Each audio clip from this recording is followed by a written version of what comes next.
We're going. We're going. We're making it work. We're gonna make sure all of this... Oh, I hope you guys didn't have... Actually, you might have been able to hear that. It might have been echoing. Speaking of echo. Sonny speaks French. Je m'appelle, Sonny. Warhammer? More like Warhammered. I'm drunk. AFRN. My God. Nikki, you're drunk? There's no way.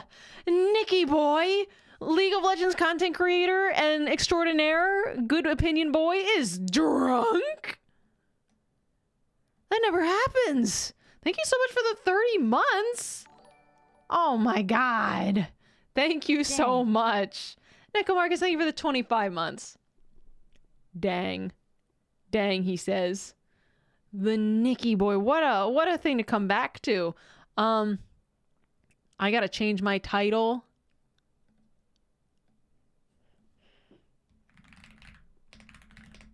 Warhammer via Bricky. So, before we watched the first... So, I have permission to watch these, first and foremost. Thank you, Bricky. Thank you, Brickolas. Brickolas. I appreciate it. We watched the first... I do want to say really quickly, my recommendeds are... What is that? Stopping an army of lesbian geckos. Hello? Recommendeds? Jinx and Jesus! Guys, it's a coincidence. So let me do this and... All right. So we watched the first one, insane recommendeds. I know half of them are like nerd shit, and then the other half are Jinx, League of Legends, Jesus, Sunny Court. So we watched the first one last week.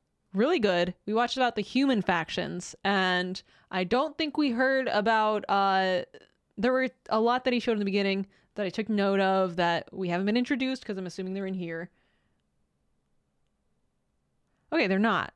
So I guess this is okay. We haven't even started. This is every Warhammer faction. So Chaos Demon, the Astart.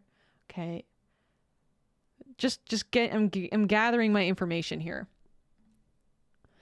It's going to do that thing where every time I click on and off, it's going to flash my screen still? I thought that was because OBS was being weird. Here, give me a second.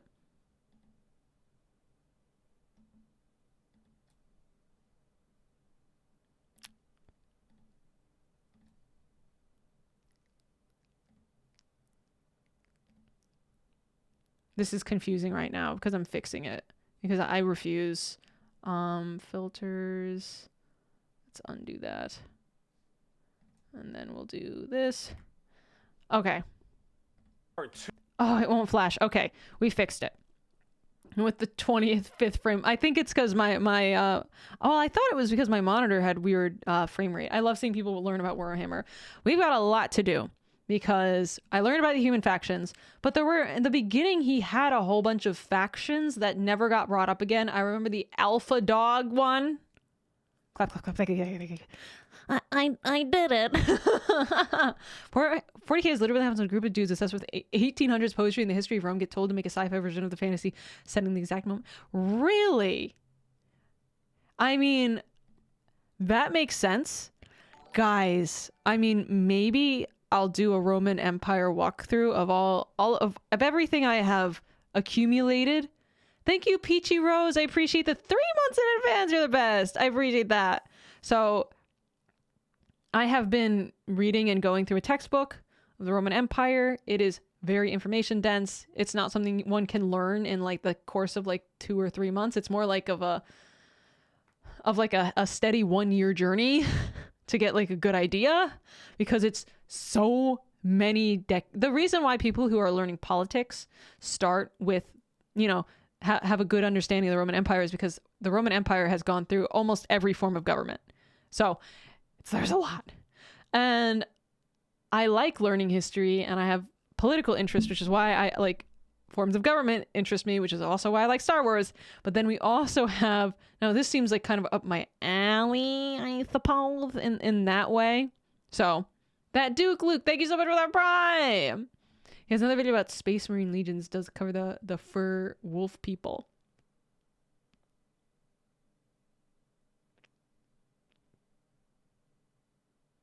Oh, yeah? Interesting. Thank you for the prime. Okay, so we're going to get started here. There's a video on YouTube that summarizes our first, watch through. So, all right, let's get started. Thank you, Front Lawn Sean, for the prime. Okay. 2 in a 2-part series. By the way, I'm going to pause to react and not try to talk over him too much. On the Warhammer races. If you haven't seen part 1 yet, we do the Imperium of Man. You can check that out in the description, and I would highly recommend you watch that to get context for this episode. If you already have, go ahead and keep on watching. So after an entire episode of nothing but humans, we can now talk about chaos, which involves humans again, but a little bit less. We also got demons and shit. I just felt someone grab my ass. What? Like hard, Nick. So, as I've mentioned many times before, we've discussed demon the legs. warp, the Chaos, immaterium, the hellish landscape, the warp. purgatory dimension realm between the material realm of our existence. Now, So, my understanding of the warp is that it's it's been a little while, so I'm probably going to check in with you guys for fact checking of my understanding. Is the warp everywhere? That's what the warp is, and that's what the psychics pull from, and it's like the force. It's basically everywhere. Okay, it's the force. I like that. It's another dimension. Cool. in the warp, it's terrifying, horrible. There are demons everywhere. Things are crazy. All your minds and thoughts and emotions get projected there. It is both formless and empty. It is vast and tiny. He's peeking. It obeys the laws of time and physics while simultaneously does absolutely nothing of the sort. It is a hodgepodge and a culmination of just unknowable, eldritch, horrifying shit. And there are four gods that permeate in chaos and the warp. These are... So before we go on, I have a feeling that the warp is used as a scapegoat for plot elements frequently due to this unexplainable nature. At least that seems like from a writer perspective of how I would use it. Yeah, pretty much Deus Ex Warpina. Okay. It just does things. Things happen in this warp, parallel reality, energy field, force-like magical realm. It's a place that's not a place. That's an energy that can be tapped into, but only sometimes, and there's gods of them. Okay, let's get into the gods. Are the 4 major chaos gods. And if we wish to learn about chaos, we need to learn about each and every single one of these chaos gods. First up, we have Khorne, and he is the easiest. His name is Khorne? Dude, there's no way. We need some screamo. Khorne is your classic Satan. He is all about anger, murder, fighting, blood, guts, death. You ever heard the term blood for the blood god, skulls for the skull throne? That's Khorne. The whole idea is that he is all about the... There's this crazy quote, blood for the blood god, skulls for the skull throne, and it comes from a guy named Khorne. It's a Khorne cultist quote. Oh my god. Can we name him something like Blood Ripper and Guts Eater? Sounds corny. Fury and strength of battle. He doesn't care where blood comes from so long as blood is flowing. He wants to fight and murder and carnage and slaughter and death. That is Khorne. Very simple to understand. Next up, you have Tzeentch, and Tzeentch is the god of change. However, the god of change, it permeates in so many different other ways. He's the most eldritch of all the demon gods. He has this weird way to always be plucking at the strings of the universe. He's always conniving and scheming and doing his best to cause as much little bullshit as he can. Twitch devs. This is like the Twitch devs. So just changing things so minutely that you almost can't tell, but it has an enormous impact in your ability to exist and permeate.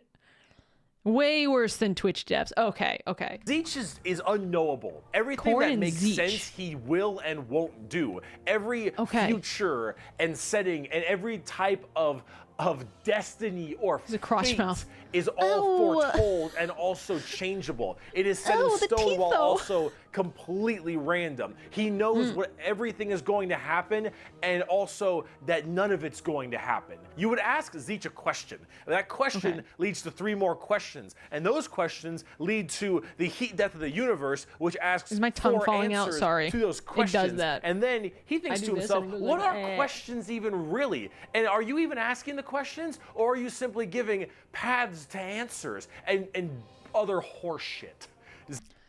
So he's an internet troll. Give me a second. Okay. So Zeech, supposedly the god of change, but also just kind of, he's got a personality. These guys have like, they're full of personality. He's Twitch chat. He's my Twitch chat. Okay. He do a wee bit of trolling. So he does, and it seems like it's the changes he does aren't, he's literally schizophrenic. It doesn't seem like the changes that he enact are like completely overwhelming. I guess, how do I put this? They're just tiny things, right? So, okay, we have Korn, god of complete destruction, and then we have Zeech. Zeech is just, I'm gonna Not fuck destruction, with stuff. He is yes and he is no. He is the understanding and he is complexity.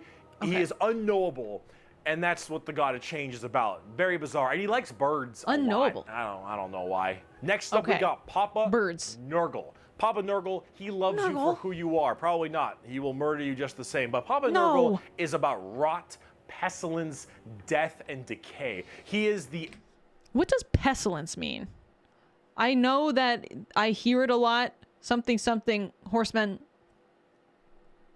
Pestilence is disease. Okay. Pestilence. Thank you. I've like heard that word so many times in my life and I'm like, this is never going to be important. I'm never going to learn what this actually is.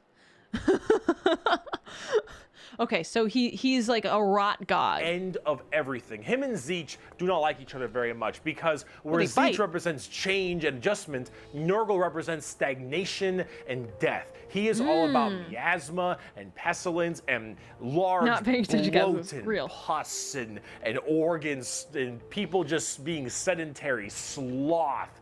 He is the idea that everything will rot and decay. This is and me IRL, die. by the way. Nothing is certain besides decay and death. This is what VTuber haters think that VTubers look like IRL. Except in my case, they're right. Not saying I'm a total, like, I'm a hot rod or nothing. Got a new haircut? Yeah, I did. But it's true. All of us will end up the same way and broken down through just sheer never-ending decomposition. Oh, So the the joke that nipples. Nurgle always loves you is generally because of that, because we all end up the same. We all rot and we all die and wither. That's He Nurgle. gets and to ya. he's got a general Nurgle. theme of course, pestilence and different kinds of diseases and sickness and things of that nature. That's generally Nurgle. He's pretty easy to understand as well, and he chonk. Finally, we have the youngest of the Chaos Gods, and that is Slaanesh, also known as the Prince Slaanesh. of Pleasure or the God of Unspeakable Excess. Slaanesh Okay. is generally referred to with sex, but it's not only sex, it's just that's a good avenue if you want to make stuff. Slaanesh is just the idea of the senses of the body being cranked to not just 11, but more like 17. See, well, I'm sorry. That sounds a little bit like the god of autism. This is the god of overstimulation. They. Oh, okay. Genderless. We take it. The god of what? The god of autism? I'm autistic, I can say that. Stimming.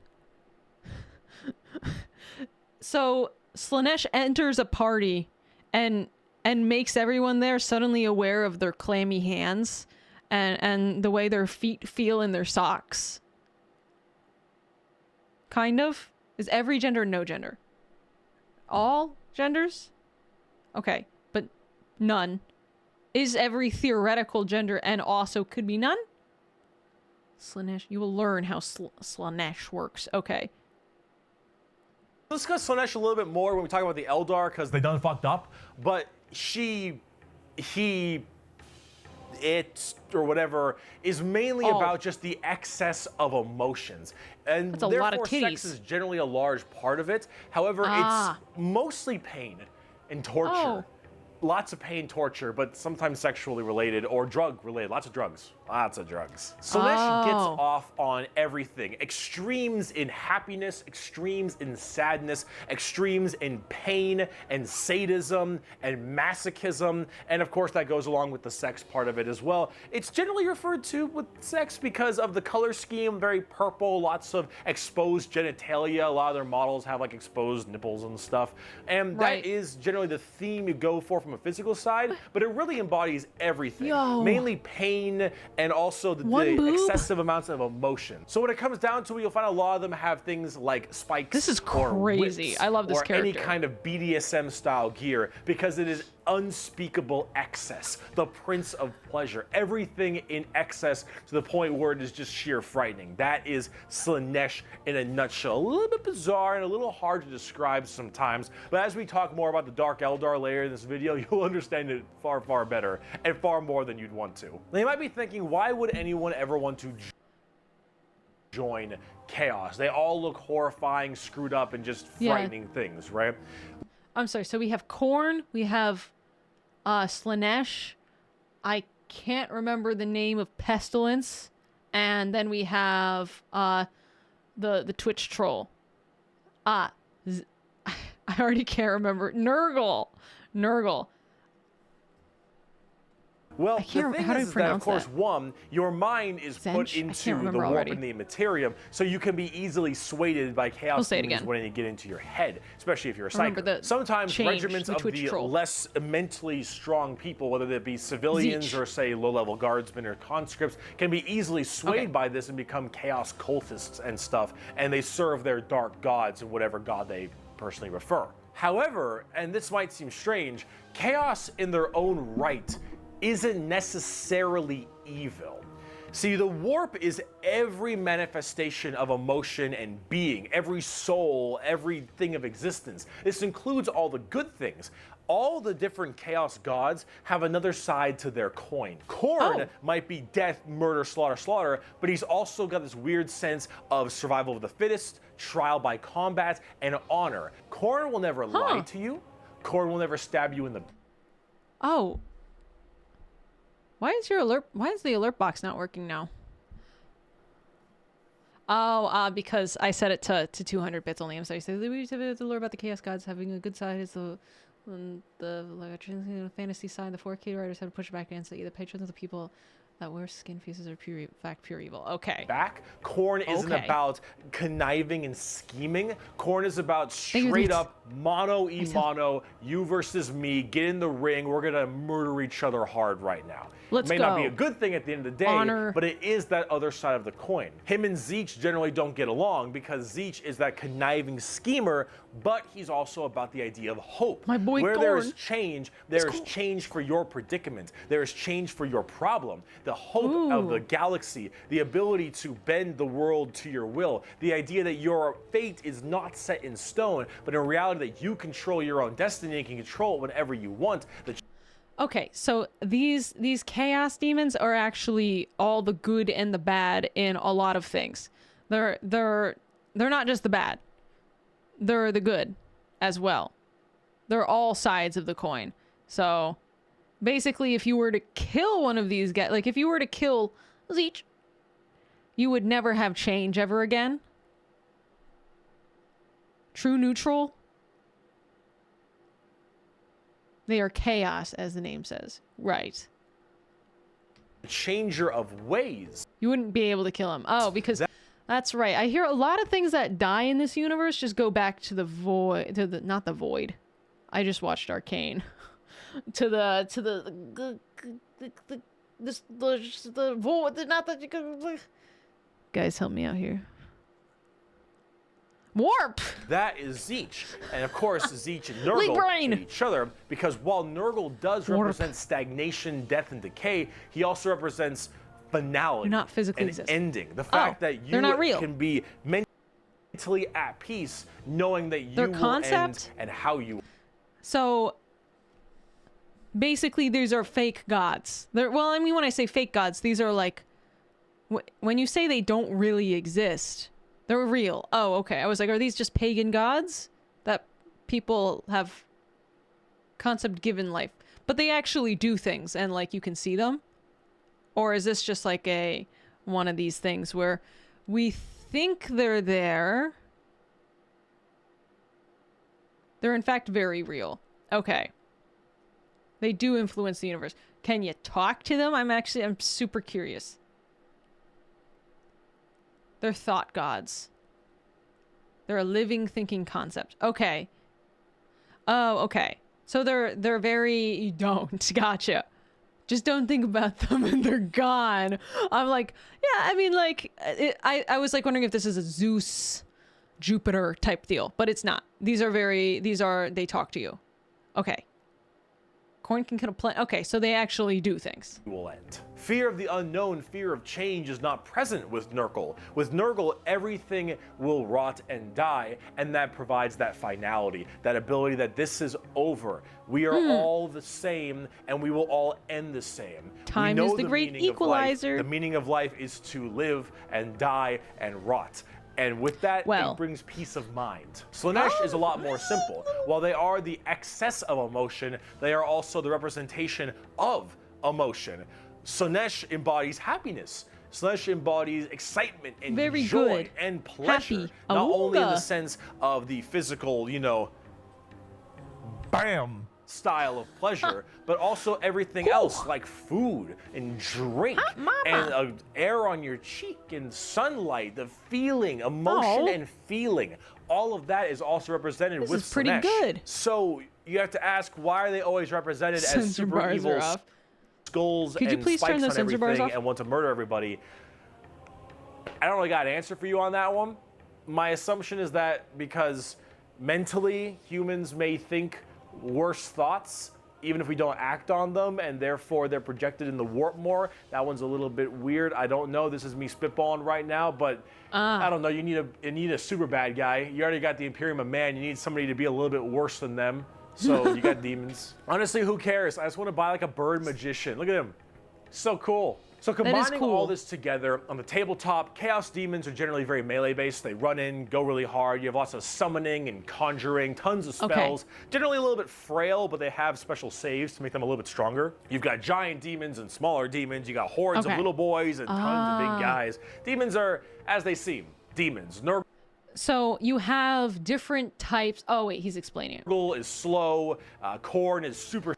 So you have different physical little guys, demons, who are spawn or at least, of course, allied to each individual chaos god, and they fight on their behalf, and they probably get perks. And here we have Khorne and the Khornettes, as you can see. Yes, they serve their respecting gods. Okay, so are they ordered to, or they're just because they are also they're color coded. How nice. Yes, demons are pieces of their gods, manifestations of God's will. They're literally a minor manifestation. So I was gonna say, are they like people who were like, I make a pact with Khorne and now I'm a demon, or is it like they're just like, you exist now? I am Khorne. I'm boy pregnant, and I'm gonna have a boy baby. Mostly the second. Okay. I see. They just think of them and it happens. A boy what? Boy pregnant. Super scary in melee. You've got Zeech, who are far more into psychers and spellcasting, and then Slaanesh, who is all melee, really, really, really fast but squishy, but in lots of hordes of tons of melee and pain damage, of course. So overall, the demons are a huge part of 40k and a massive threat to almost every single faction, with the exception of a couple. However, the big part about demons is also transferred into the other 9 Primarchs we didn't talk about, which are the Chaos Space Marines. Okay. So Horus and all of his boys all of them in the Primarchs, they have all also become Chaos Horse. Boys, and they all have their own special Chaos Legions, specializing in so many different things, just like the Adeptus Astartes, the Angels of Death, the regular Space Marines. Chaos Space Marines aren't a whole lot different than the regular Space Marines. They have the same armor, generally the same training and toughness. They just specialize in different kinds of things. And also a lot of the Primarchs have ascended into greater demons? They're demon Primarchs at this point. Gigantic, horrifying man-demon hybrids that are pretty awesome, if I'm gonna be honest. They look really, really cool. Okay, so we have the bad Primarch, the bad Primarch who fights the Emperor and puts him in the almost dead state where we have to sacrifice 1,000 psychers every day. He stays alive. They're able to warp without they have to keep him alive or else they lose the ability to travel space. Everyone dies. Bad, bad, bad. Okay, so we have our bad Primarch. Thank you, Jade. Jade Saturn cheered. Let me turn that up. Originally, the warp was a realm of Oh, why is it dreams, so quiet? a happy place. Then the war in heaven happened and corrupted it. If the Chaos Gods died, they would just reform into. But them and their associates. Oh, well, that should be turned up for next time. Originally, the warp was a realm of dreams, a happy place, and then the war in heaven happened and corrupted it. The Chaos Gods died. They would just reform in time, although they embody the emotions. They are not emotions themselves. So love and war and all of that would continue. So we have, there's all my images of my promo stuff. So we have the, what is the name of the Primarch who is big bad? I can't remember. It's definitely not Hans. It's definitely not Horse. Horus. All right, it's Horus. Okay, Horus, we have 18 Primarchs. 9 of them split to go to the Void. Some of those 9, so they're all following Horus. It's definitely not Hans. So we've got this group of 9 kind of like extremely powerful children of the Emperor. The Emperor of Man. Horus is super dead. They follow Abaddon. Right, but at this point, have we gotten that far?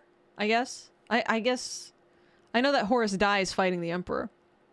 But what happens is Horus is the one who gathers them all and like, we're gonna I don't wanna, my dad, good. And they go fight him and he loses and a lot of them die, apparently.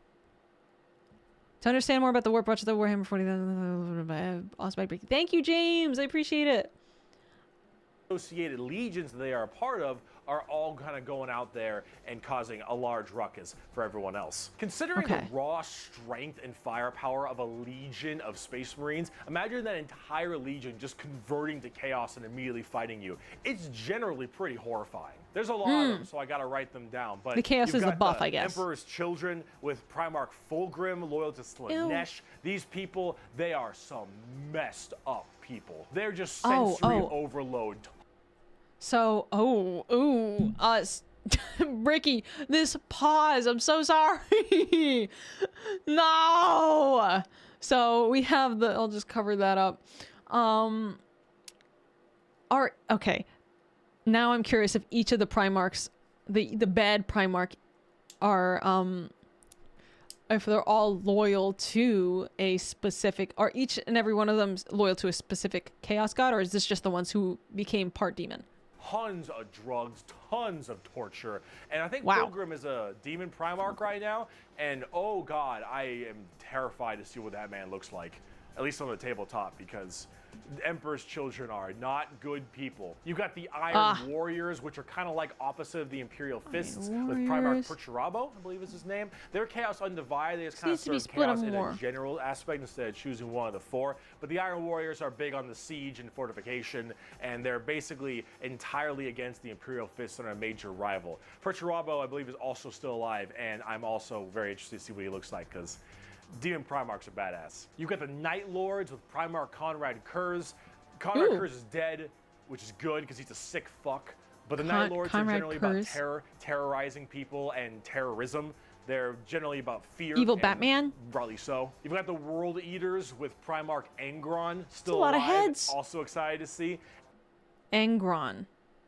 So, we're going through, he's going pretty quick with all these evil Primarchs. That's a lot of heads, man. Angron. He's angry. If you think you've known an angry person, Angron is the angriest son of a bitch Angry you will ever Ron. know. Angron removed parts of his brain that didn't make him angry, so he could be angrier. Angron. Fucker's mad. You've got the Death Guard with I respect that dedication. Primarch Mortarion. They actually have their own special codex and their own major That was inflicted upon him. Oops. army on the tabletop. Mortarion himself is actually one of the models, and look at him. Look at him. He didn't do it to It's himself. so Poor cool guy. looking. Of course, Nurgle based, obviously. So very Nurgle. slow, but very tanky. You've got the Word Bearers with Primarch Lorgar.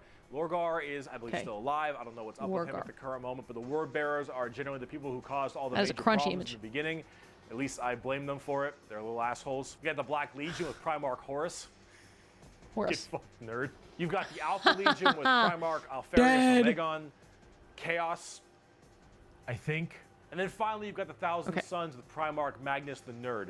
The Thousand Sons also have their Magnus own book, the just like Nerd. Death Guard. Magnus is also a tabletop model. He looks super cool, as Yo, the horn nipple. you can tell, and they're all super heavily Psyker and kind of Egyptian themed. They look pretty neat, but overall, Oh yeah, that's so cool.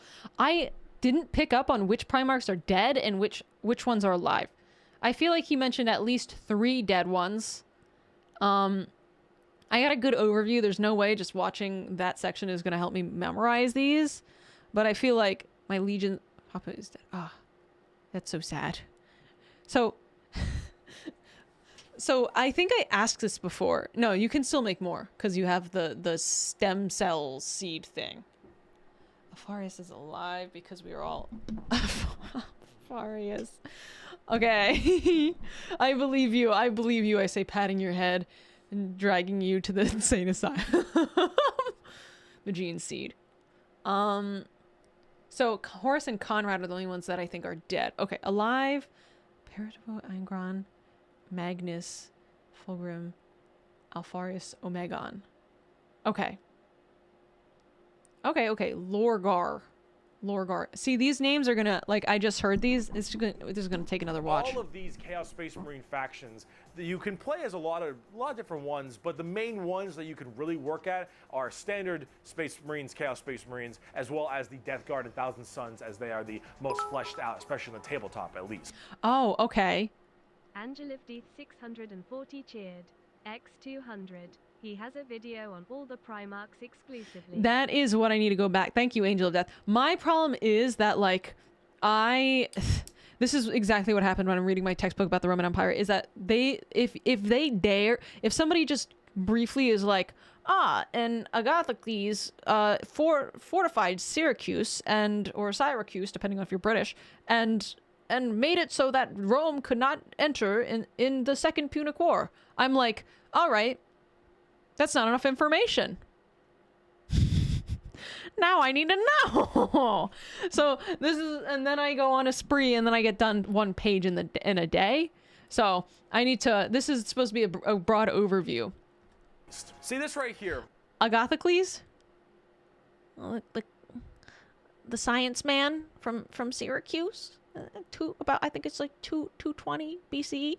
This is a really good way to describe the Chaos Space Marines. What the thick-headed fools with their broken corpse of an emperor fail to understand is that not only can they never defeat us, but they cannot hide or flee or shield themselves from the triumph of chaos. They are finite, and we are unbound, undivided. They must not err, or they shall fall to heresy. All who fall join our cause. Every imperial fool who dares to open his eyes is a willing recruit. They strive merely to hold back our fury and might, and it consumes them. Thus, you can see chaos is inevitable. We lurk not only beyond their grasp and at their gates, we lurk within the darkness of their souls, on the tip of their tongues, in their tortured dreams. We are them, but freed from the shackles of ignorance. We are them, grown strong, evolved. We are them, but so much more. Okay, so if you fall, what does fall mean? So is there a way to go to this side? Besides, obviously, like the petulance. I'm so sorry, Bricky, with the faces, dude.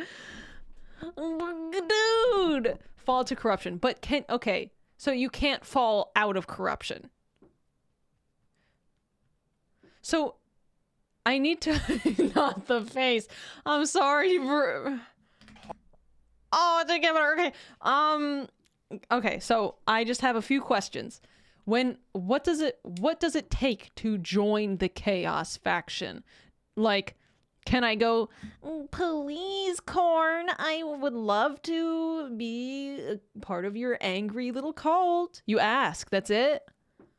You just ask, and then you just start doing things? Go mad and asking, accepting it pretty much. Okay. Damn. Okay, so you can go there. A lot of ritual. Okay, it takes your soul first and foremost. Gotcha. So it's easy to fall. Like, there's a lot of temptation. This world sucks. You know, everything sucks. Everyone's a fanatic. You know, but I'm just saying, if somebody claims heresy for me, I'm gonna be like, Corn, dude, make me strong. Like, I'm gonna become a heretic. Arc Knight, thank you for the 5 gift subs. I appreciate it. Okay, so you can just ask. So, and once you go to chaos, you can't just come back. Some people even fall without knowing first. So, like, let's say I am, what's an example? Let's say I'm emotionally overwhelmed all the time, and so I fall into the emotional overwhelmment god. You can come back, but it's rare. Okay. And you can die. So that's another thing that's confused me. If you die, do you go to them? Because that seems like too easy for them. So it can't just be dying. Yeah, it is. So there's like anyone who's ever died is on their team. You go to the warp. Okay, but is that like helping them? When you die, your soul gets eaten by demons. Damn, this world sucks. I love it. I was fighting demons in my life, and now I'm fighting demons in the afterlife. But the warp is not all chaos. If you go there, if you die, the demons will eat you. Okay, I'm getting multiple. Go to the warp, but you're less of a resource, just a soul. So the demons are in the warp, right? Okay, so I am vulnerable to them, but I don't necessarily fall to them in the warp. I'm not, it doesn't, dying doesn't mean I'm resurrected. I am back from the dead, but I am a chaos demon. I'm a little demon boy. Ooh, and now I fight you. Ooh, and I attack. So it's just like my soul is in the warp, and they can utilize that. Okay. A lot of that is left to interpretation. Okay, it's not completely, don't worry about it too much. You're right, okay. Hardcore as that quote is, the saddest part is they're mostly right. Chaos is basically unkillable. You could probably get rid of Space Marines, a decent amount, the Chaos Space Marines that is, but every soul that dies goes to the warp. Every Chaos soul will end up back in the warp. And depending on how hard you killed them, they will come back at some point. Every demon you banish will return at some point. Chaos is unstoppable. The warp is unending.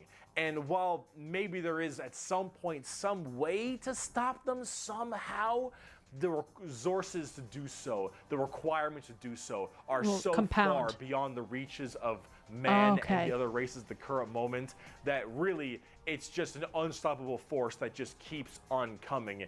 Okay, so that's interesting because clearly they can get more, but then they cannot be stopped. So each addition is actually some kind of it's like a recursive function.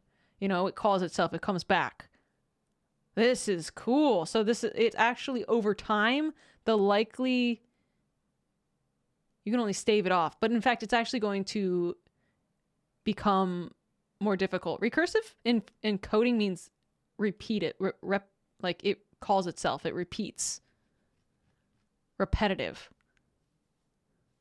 Repetitive, it itself repeats. Self-invoked. And it's just barely being slowed. Chaos is by far the biggest threat. They are without number. Their legions are everywhere, and it will likely they're win. Pretty scary. Because it's just so I promise, more and more and more over time. We're done with humans now. Let's talk about some Xenos. Xenos! The Eldar. So let's talk about the Eldar, or also known as the Eldari, which are a super hyper-specialized and very technologically advanced race of, well, elf people. They were, as well, responsible for the creation of Slaanesh, the newest demon god. How'd they do that? Debauchery on a world-ending scale. See, back in the day, it was just Khorne, Tzeentch, and Nurgle. And the Eldar are very, very ancient, millions of years. These Eldar, however, have a bit of a sensory problem. You know, every kind of pain or feeling that you have is a little bit amplified compared to the normal. However, with Eldar, as their race advanced so excessively, and they became so self-reliant, and everything became so easy, there was no requirement for food production anymore. There was no shortages. Everything was basically done. Everyone was so comfortable. And that comfort breeded this weird sedation. And that sedation breeded the requirement for more and more debauchery. Debauchery! Debauchery! Debauchery! When They got so bored they invented a demon god to spice up their life.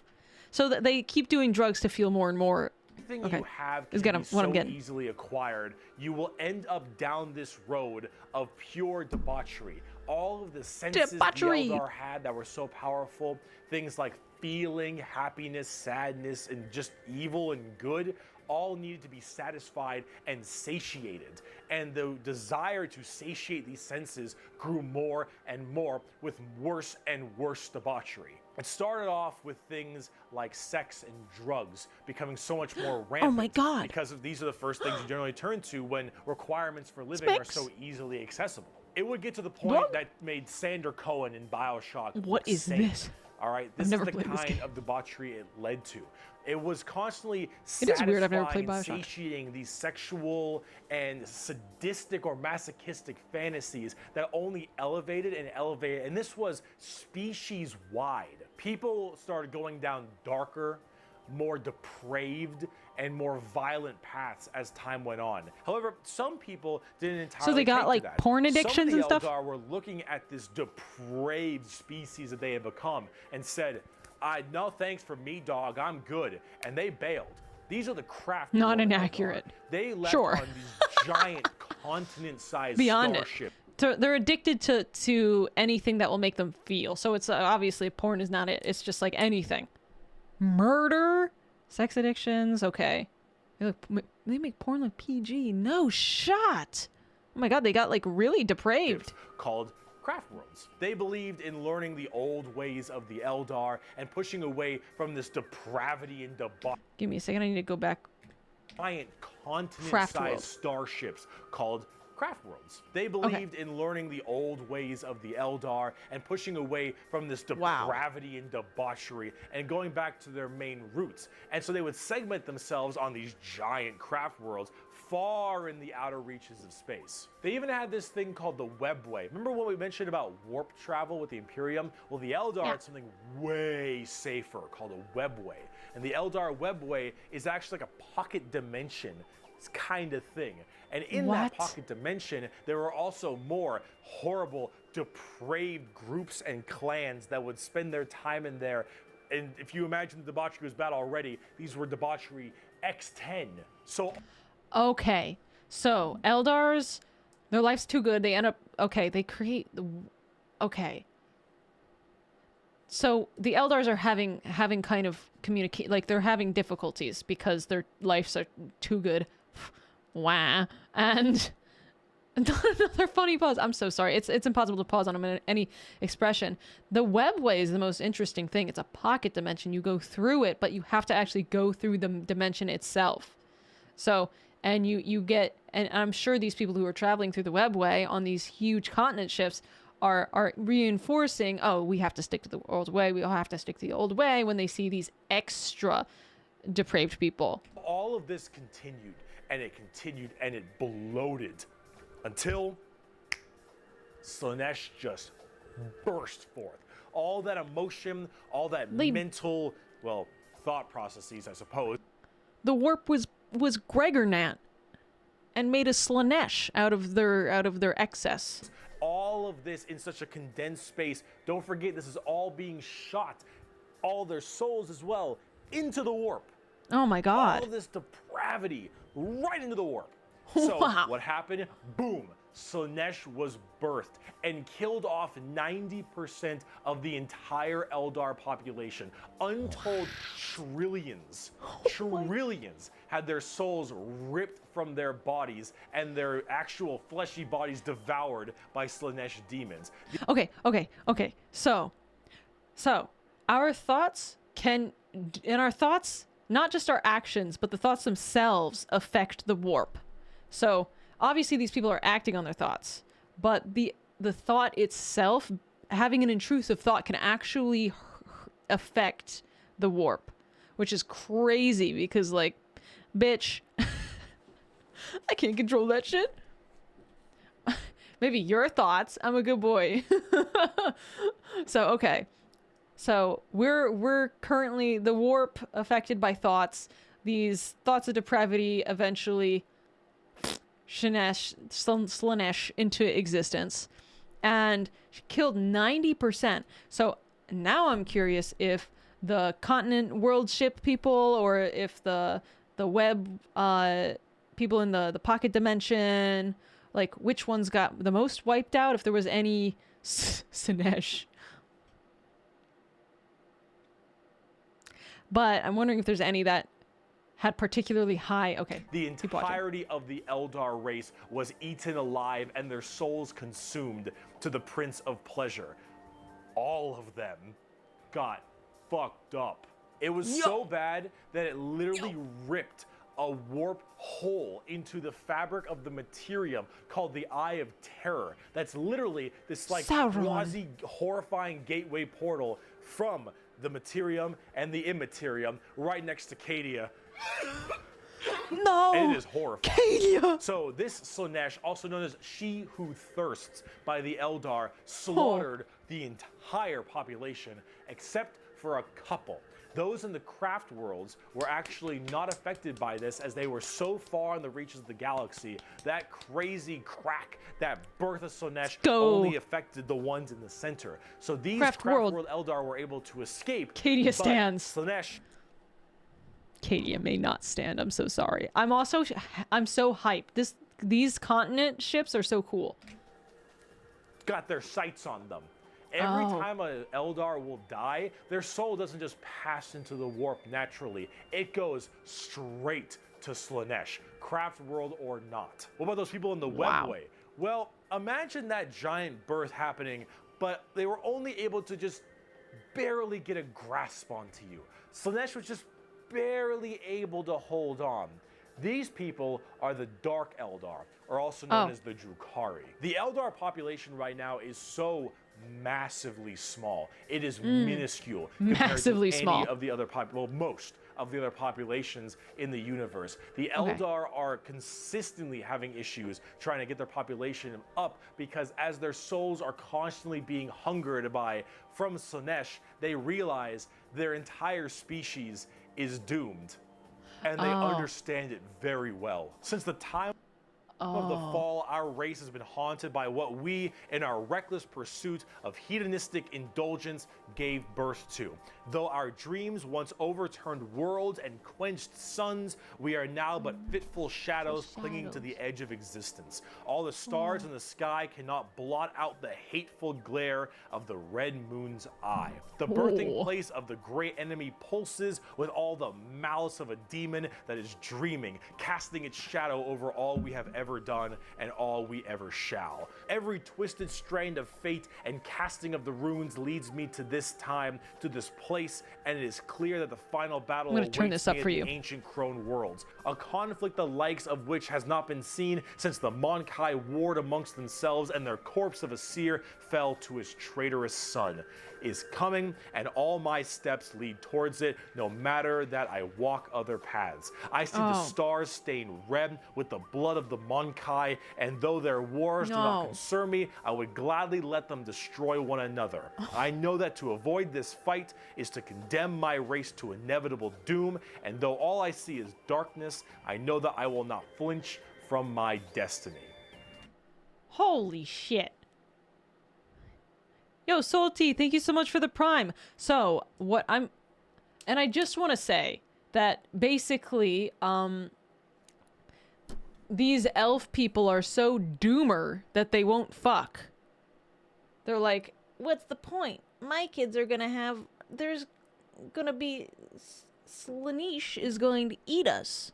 They need massive amounts of therapy. I mean, honestly, so if 90% of the population got wiped out, then like 90% of their friends and stuff, making a small comeback. But they're particularly pursued. So by Slanesh, their fertility's in the gutter.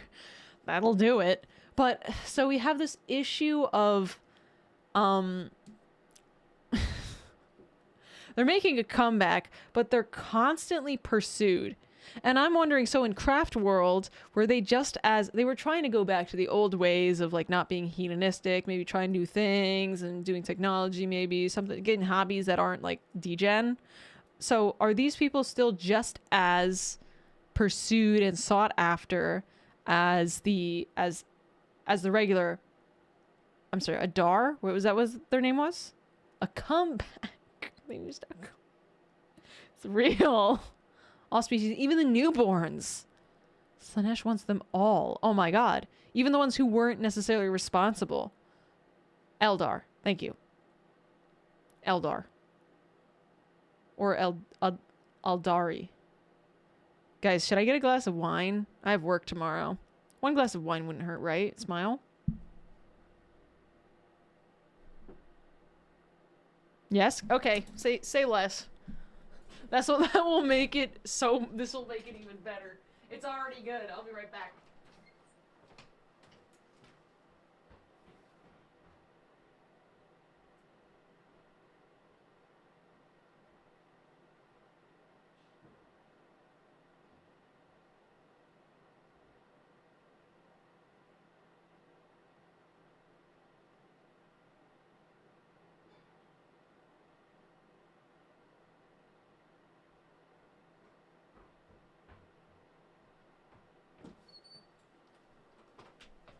Why does this grape juice taste so good?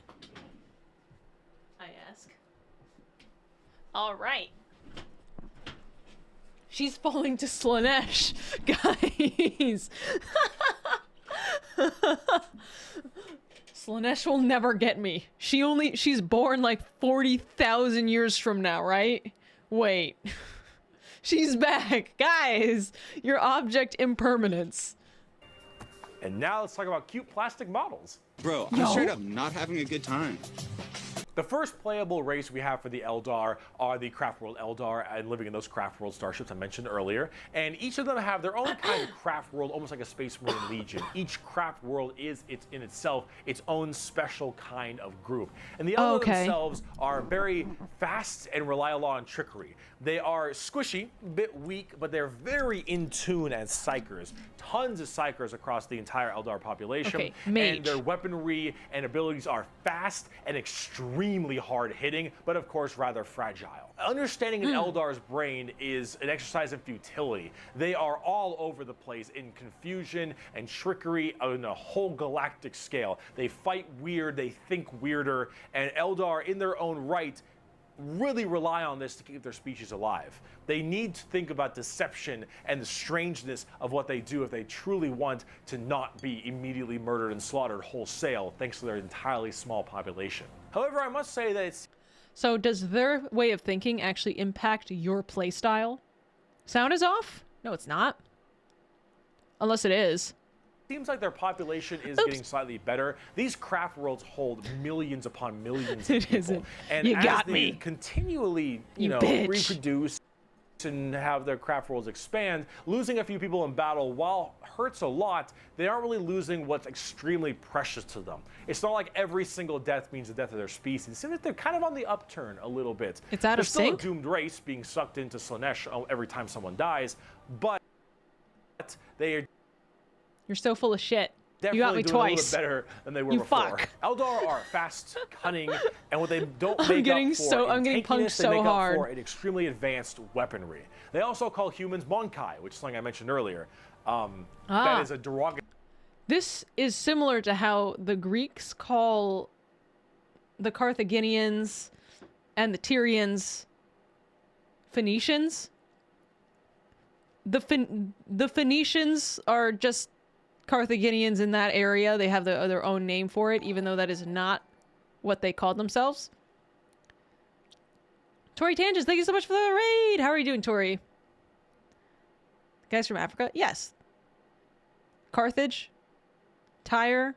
There was another Numidia, the further south empire. Derogatory slur for humans in the Warhammer world. Why is it called Monkai? Well, it's because you can't, in your game, call people monkeys. On the tabletop, exactly what I said. Not very tanky, generally pretty squishy, hit like trucks, and move at Mach 5. Fast, hit hard, die fast. Exactly how it sounds. They've been good for a very long time. Glass cannon. We bring only death and leave only carry on. It is a message even a human can understand. Oh, racism. Eldar. This is the racism. So, Drukhari. Let's talk about the Dark Eldar. Today's episode of How Fucked Up is Fucked Up. That's fucked up. So those people I mentioned in the Webway, in the super deranged cults and the depraved people of the Eldar, in the Webway, they didn't quite get a hold onto them. Slaanesh has them, but it has them on by the pinky finger. And they're slowly being consumed by Slaanesh, but they found out they can stave her off by doing Slaanesh things. The Dark Eldar are by far the worst, most horrifying, disgusting, depraved, and brutal race in all of Warhammer 40k. These are entirely a group of people whose full purpose to save their species from extinction, to go into planets, raid them, and take as many slaves as they possibly can to torture them for 1, 5, 10, 20, a million years, because that torture will keep them from dying. They look very BDSM style too. They definitely have a lot more spiky bits and they have a lot more of that kind of leathery black look to them. But let's say you are an upstanding Imperial citizen, living life on a regular planet. You get invaded by the Necrons. The Necrons will shoot you with a deatomizer, and you will be destroyed in a millisecond, and that's it. Oh. Not the worst way to go. No, you are invaded by Chaos Marines or something. You take a bolter shot to the head or a chain sword across your stomach, and you get cut in half. I Painful, die. But not the worst. The 10 orks minutes, arrive. max. They beat you to death. Hurts, but, whatever. Tyranids, they eat you alive.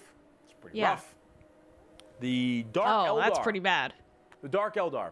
This is going to get a little graphic. I apologize. Okay. You pray you die. You don't. You are instead taken as a human slave. Your life will be endless work and agony, 24/7. They will make sure you can't not die, as your pain satisfies them. They will hook you up to all manner of torture devices. They will inject pain-based stimuli drugs directly into your nervous system. They will slowly run razor blades across your skin. They will fillet you and just pull out your teeth and your fingernails one by one. This is exactly what happened to Kaneki in Tokyo and wait for it to Ghoul. grow back so they can do it again. They will murder and torture and use the R word, it rhymes with grape, your entire family in front of you and do the exact same thing to them. You yourself will also be rhymes with grape anywhere and everywhere possible. And this will occur for 20 years until you are no longer satisfying to them. And then you will be contorted, crushed, and twisted into some form of trophy, a fleshy trophy, or a ring, or a couch, or a TV stand, or perhaps a wonderful hat, while you are, of course, still alive and breathing. And you will become a moaning, fleshy trophy for eternity. All right. And that is... How are you going to keep me alive when I'm... Picture this. You are watching Netflix, but I am your TV stand going...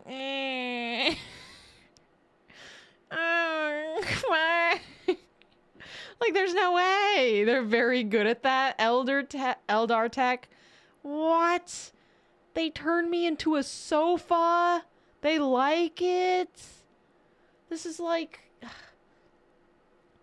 It's like the Colosseum was like, we were like, oh, Romans versus that was terrible, but like, bro, lots of experience. How many TV stands do they need? And isn't it better to make it out of like wood? Why is it gotta be a person? This is crazy. You're also blended together with other people? Oh no. This is awful. Dark Eldar IKEA does go wild. Here we have a person lamp, and if you are not in the mood for a desk lamp, we have a person standing lamp made out of femurs. Very nice. And the lamp's like, no. This is crazy. So these guys are nuts. I hate these guys. How does... Okay, so I understand that like it was 10 times more degen in the pocket dimension, but damn. Is what happens when you are taken by the Dark Eldar. They are the most depraved, most horrifying race in all of 40k. They look the part, and they do it so they all don't die. They are literally forced to do this, because if they don't, Slaanesh's grip will get harder, and they will have their souls pulled away. So long as they keep doing this, Slaanesh is like, you're doing good, man. You're doing solid. You keep that shit up, you elf bastards. That's the Dark Eldar. Okay, so the pretext. They're doing this under the expectation that they will survive, but they're pretty much just... Thank you for the hydrate. They're pretty much just demons at that point. I'm assuming a ton of these turn to demons. Eldar, that's the Drukhari. They are horrible. On the tabletop, they also they're just like actually kind of like Eldar, but more extreme. They are even squishier than the Eldar, but they hit generally even harder. Fast attacks, skirmishers, really quick, speedy, like get around them, do a lot of damage, get away kind of stuff. That's most of the Dark Eldar. Look up the definition of Grim Dark in a dictionary. You'll find a picture of the Dark Eldar. And Sev from Republic Commando. A quote from Mr. Vecht. We are the lords of despair, masters of terror. Dread and agony are our meat and wine, and they are plentiful indeed. These guys? Dark Eldar. Let's talk about the Not invited to my birthday party, by the way. Harlequins. Clowns. What's the matter, Andy? Don't you want to have some fun? The Harlequins are a bizarre race of Eldar. They're demonic clown performers. They're like a weird mix of Sander Cohen from BioShock and Jin from League of Legends, but in a more clown theme. They're artists of death and perfecters of their craft. They do not belong to Craft Worlds or any of the weird Drukhari people. They guard something called the Black Library, which is this giant tome of never-ending... Dark Eldar kids aren't evil. So Dark Eldar is just the pocket dimension Eldar who are conditioned over time to become Dark Eldar? Is that true? Or is it they're the pocket dimension and yes. Okay. Mostly right. You get it. Okay. We got some clowns. Knowledge was not deep in the... I was not expecting the clown twist. This feels a bit like a twist. So these are performers. I know Jin, so he compared it to Jin, who just wants to make art and, you know, value the most valuable things, have the most art potential, so he uses life. The heart of the Eldar webway. And these also are guarded Eldars by again. the god named Kegorok, I believe is how you pronounce his name. He is the laughing god. But it's the Eldar's laughing god? And these are the Harlequins, the Harlequin clowns. These are Eldar clowns, okay? So imagine the things that an Eldar, these depraved individuals, would find funny. Oh. And this is the god of that.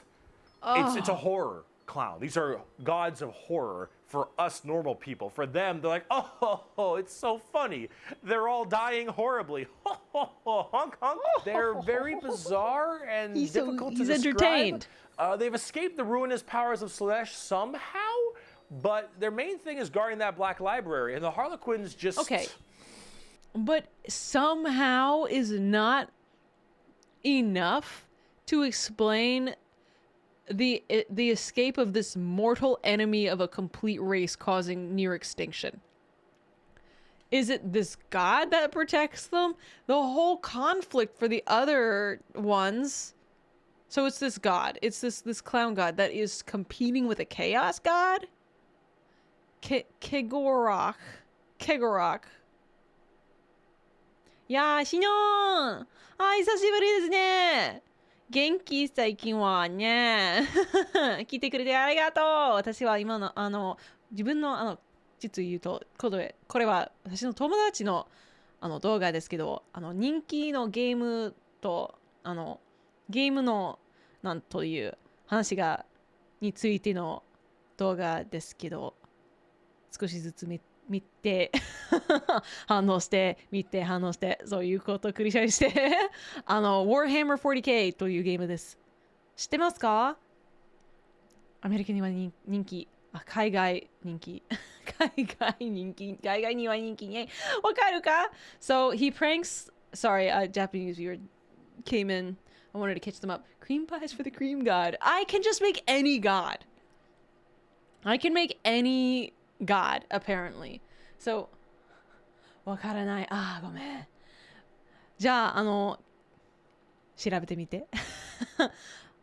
調べてみて。His name almost sounds like... I don't know this person from Elder Scrolls. Is that... I've only ever played Morrowind and Skyrim. Build a god. So I can just be like, Dear Jiggle God, bring me all of the jiggle physics. Make it real. And enough of you, okay. 嬉しい。面白い。これは Warhammer です。Not the last living only trapped by Nurgle. Okay. Might be birthing another god. Dear God. Nurgle is birthing another god or this guy? The god hides them. Mine. Okay. So this god is hiding them, protecting them. Game in the Setsume. Discord believes it makes things real in the warp. Okay. Discord rules. Okay. They're demon clown performers. They're barely any models on the tabletop. They're good in melee. They're demon clowns. I'm not sure. I got a quote. It is too easy for an Eldar to embrace the obscene virtues of chaos, for Slaanesh is nothing more than a manifestation of the Eldar mind in its most wild and unconstrained form. Human morality is meaningless to the Eldar, and to the dark I would read this as Slaanesh, by the way. side of the Eldar mind, all life is to be expended at a whim. Cruelty and generosity are but the impulse of a moment. Beauty and sensuality are virtues that can be expressed in bloodshed just as easily as in song. To an unfettered Eldar mind, there is neither sanity nor madness, but merely a wave of perfect existence fulfilled by its own savage momentum. They're very strange. Harlequin, Drukhari, Eldar, they are an anomaly that make humans seem completely easy to understand in comparison. They range from rekindling their civilization to horrifying murder and also clowns. They're all over the place. So thank you so much, Sayu's found son. Thank you for the 3 months. I appreciate it. I hope you're having a good day. Let's go. So we have it's been a bit on the Eldar, right? There are the Craft World Eldar, there are the Dark Eldar, and then there's the clowns. Are you kidding me? And they're all evil, but in their own way, and one's trying not to necessarily be evil. That's kind of what I understood from the Craft World Eldar, is that their goal isn't necessarily to be evil. Like, they were trying to return to tradition, whereas the other ones were kind of embracing this unholy god that they created. Is that dinosaur Amish Eldar? That's crazy. But they're still evil. They're still, you know, afflicted by slay. Asparagus, thank you for the prime. Harlequins are not necessary. Are you kidding me?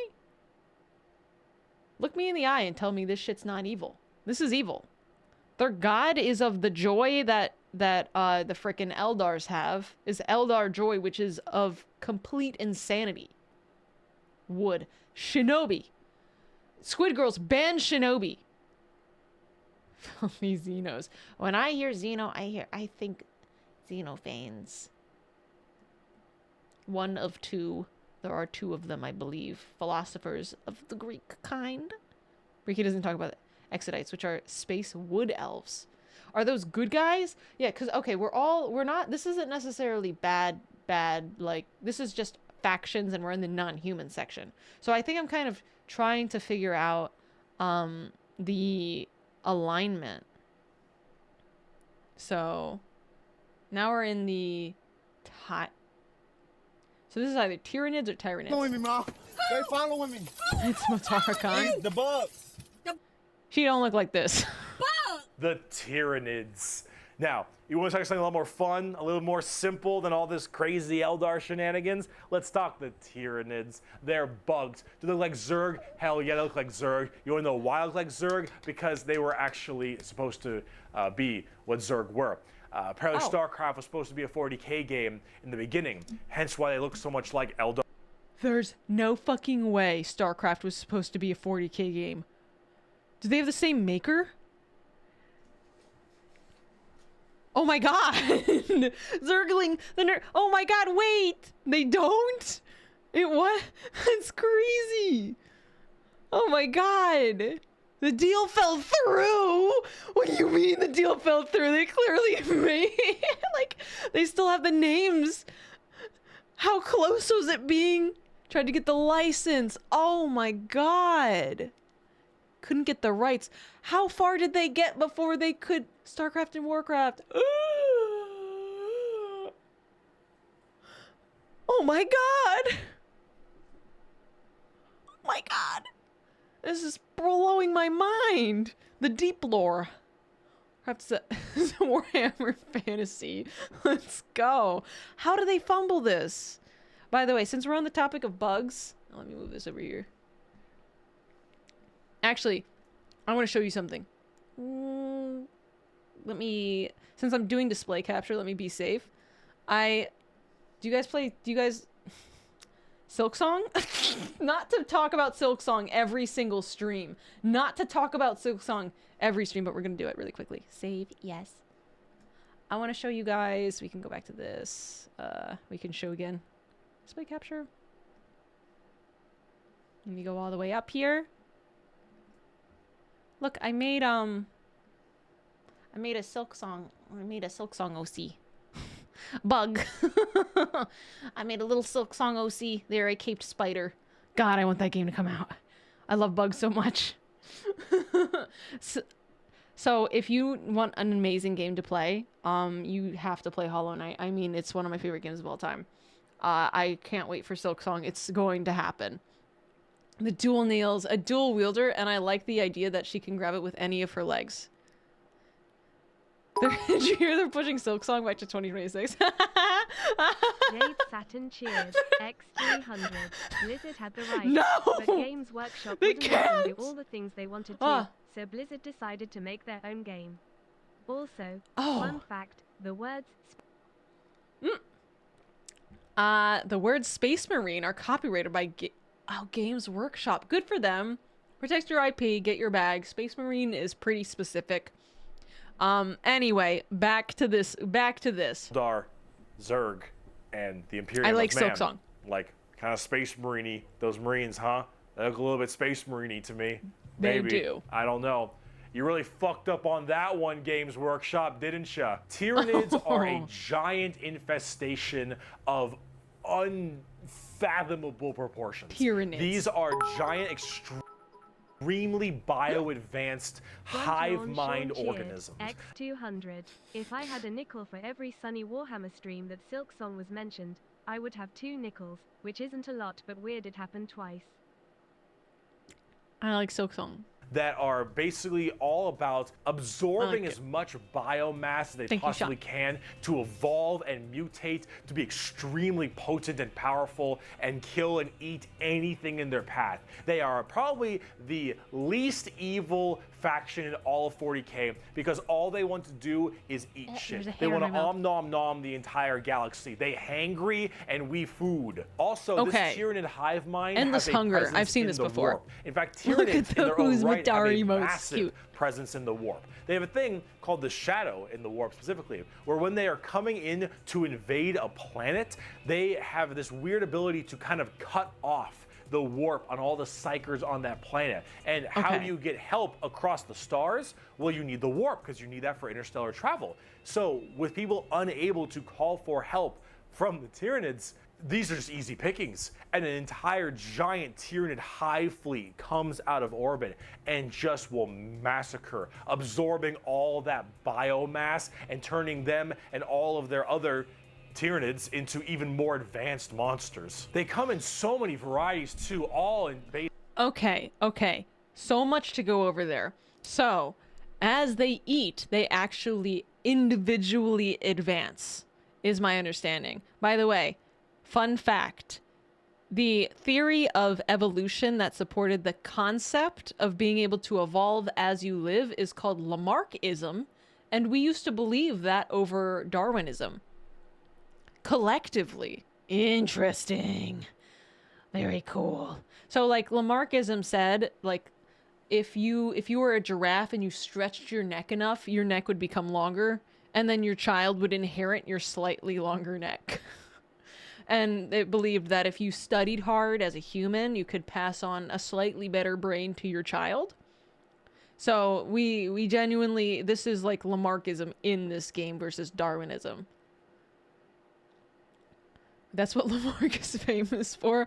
If he's famous for other things. Well, that's crazy. Okay. Oh, thank you. Angelivdeeth 640 cheered. X200. Collectively, the fleet takes the DNA information and splices it to make things it needs from what it learns. This is Hunter Hunter. Solid_snake_drive cheered. X300. Individual tyranid organisms do not change, but the next generation created will adapt to antagonistic pressures. I see. That's not how it works. Yeah, it's definitely, that's not how evolution works. It is an 1800s theory. I'm not saying that. Guys, don't take this for fact. This is a debunked theory. We have a current theory. So, this predates Hunter Hunter. Fuck! Hunter Hunter copied this shit. Okay, so the next generation can advance, or we have the whole horde advancing.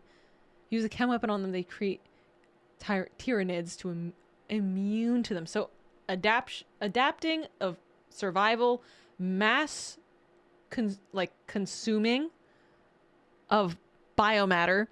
It's like a locust swarm. Thank you so much, Gloom. Hey, thank you for the hype train, guys.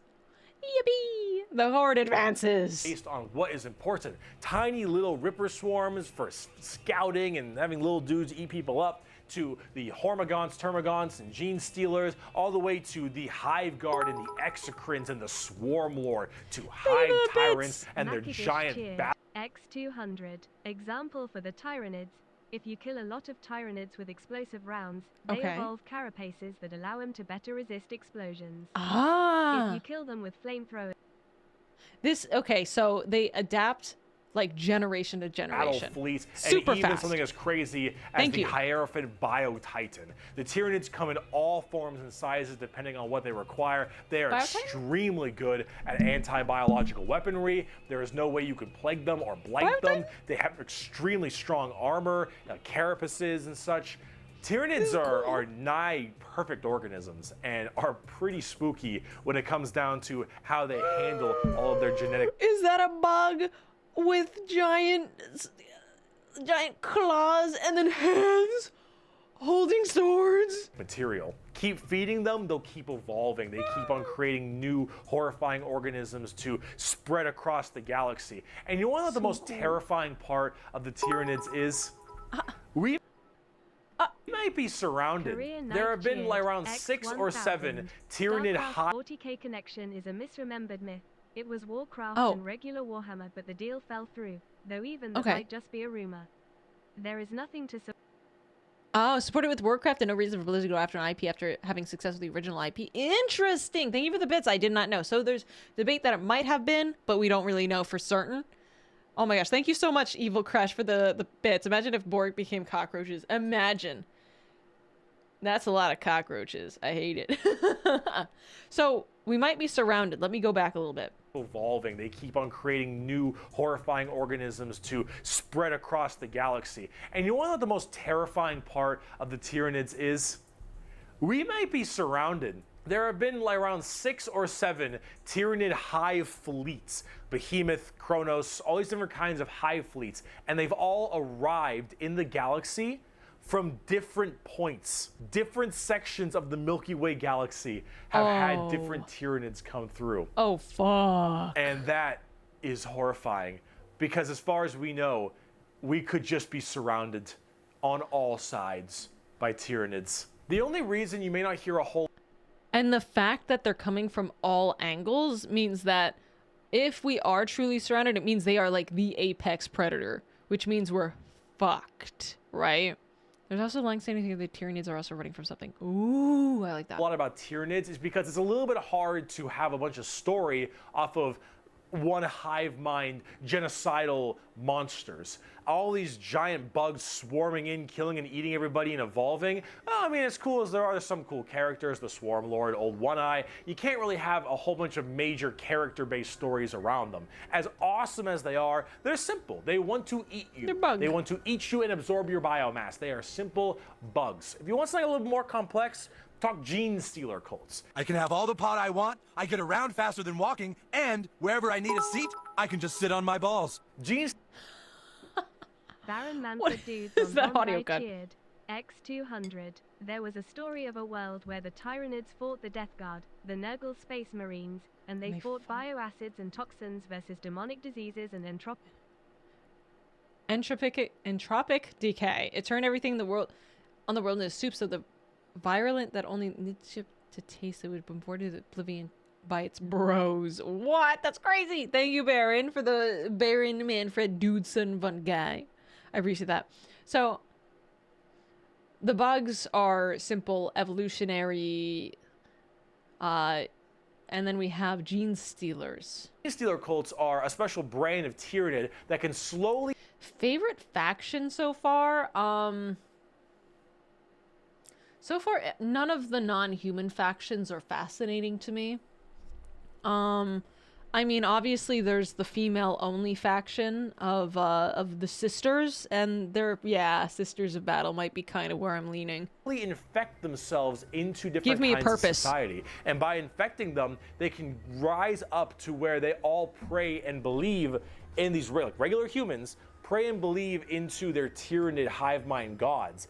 And these brood lords and I think they're called patriarchs all can turn an entire world. Thank you for the hype train, guys. All based into Genestealer. I appreciate it. And these are called Genestealer cults. An entire hive world of the Imperium can be turned into nothing but servants of the Tyranid masters just by infecting them and screwing with their genetic code a little bit. They also have this cool like Mad Max look, which is really neat. They are definitely one.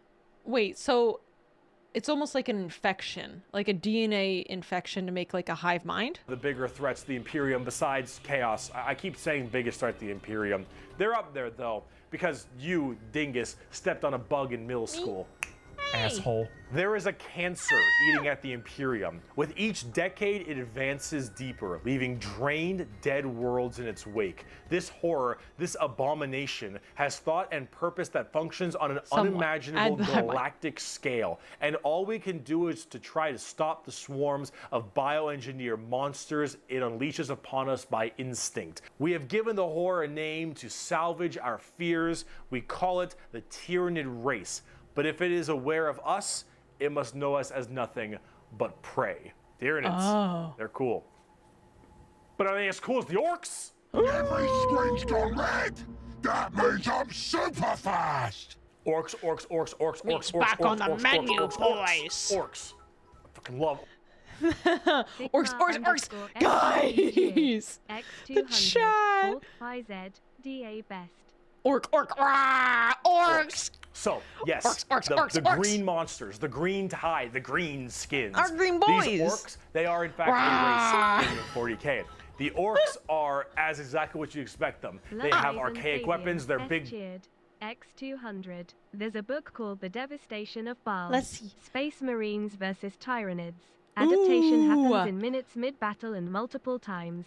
The devastating. I know there's a video about the books, and I kind of want to watch the video about the books that are in the Warhammer 40k universe, of which a lot of them seem to have been retconned, but I'm a big reader. So, and I just started reading one of the old Star Wars books. I know they're not canon anymore, but they're the old universe. Boys, they have axes, and they have got awesome. big old teeth, and they want to kill everything, and there are so many of them. The only reason they haven't taken over the entire galaxy is they can't stop murdering each other. Orcs are so cool. Orcs don't have philosophy. Orcs don't have existential crisis. What matters is who's the biggest orc. You listen to that guy, because he's the biggest orc. He big orc knows best. I want to be big orc. You win the power of imagination.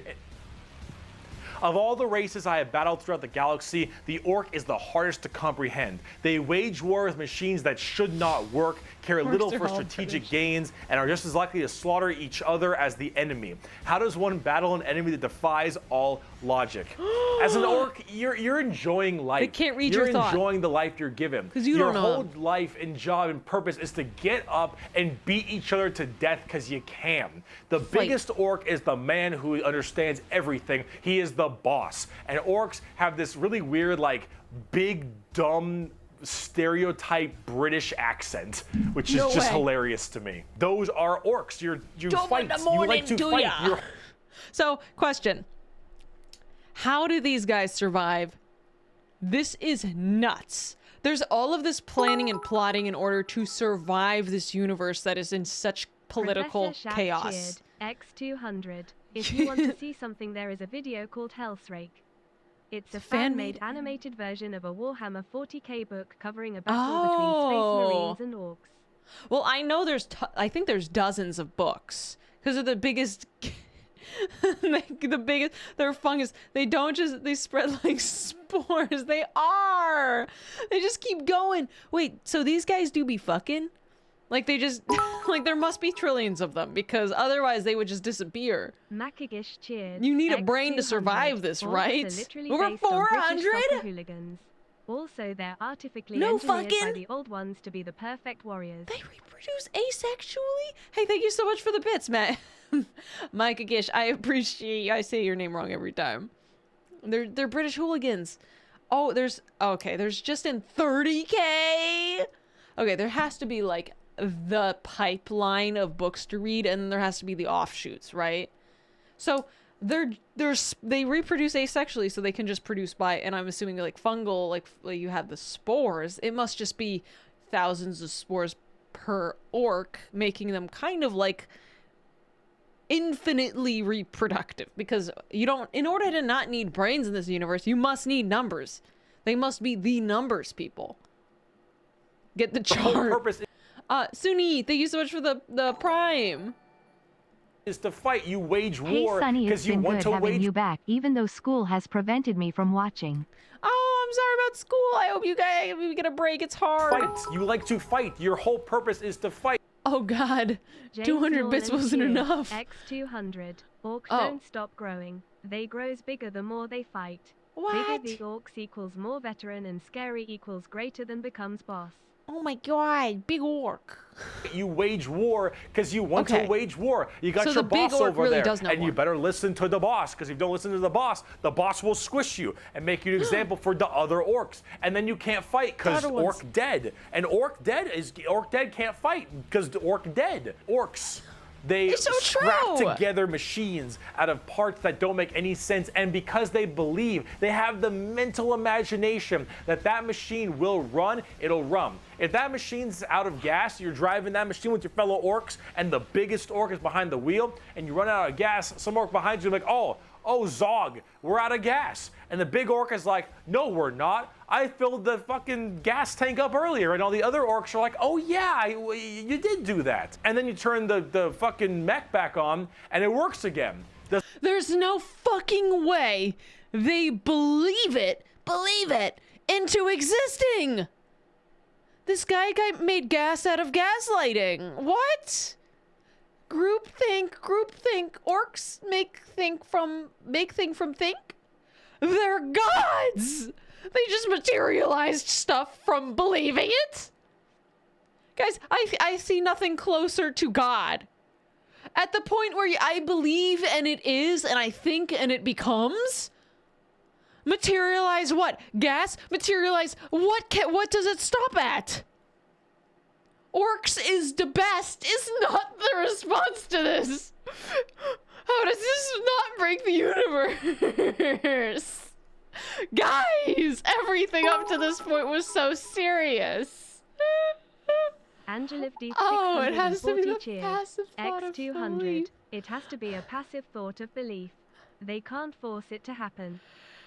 Oh my god, guys. Guys. Does it have Orcs is the best. Guys. I can't believe this.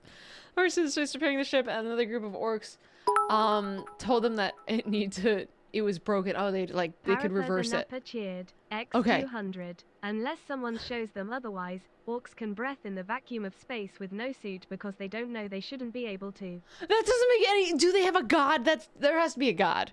There's a god that's just like a funny, dumb orc. Make it real. Make it real.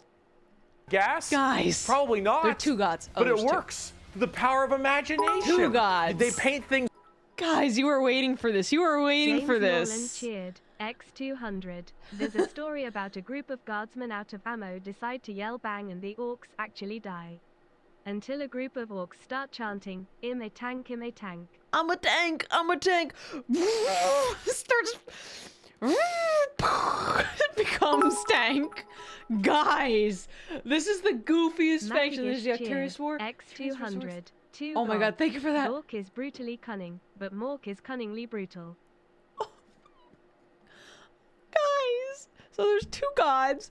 The orcs just believe it into existence, but it's not because they will. If there's no will, it's just the IQ low.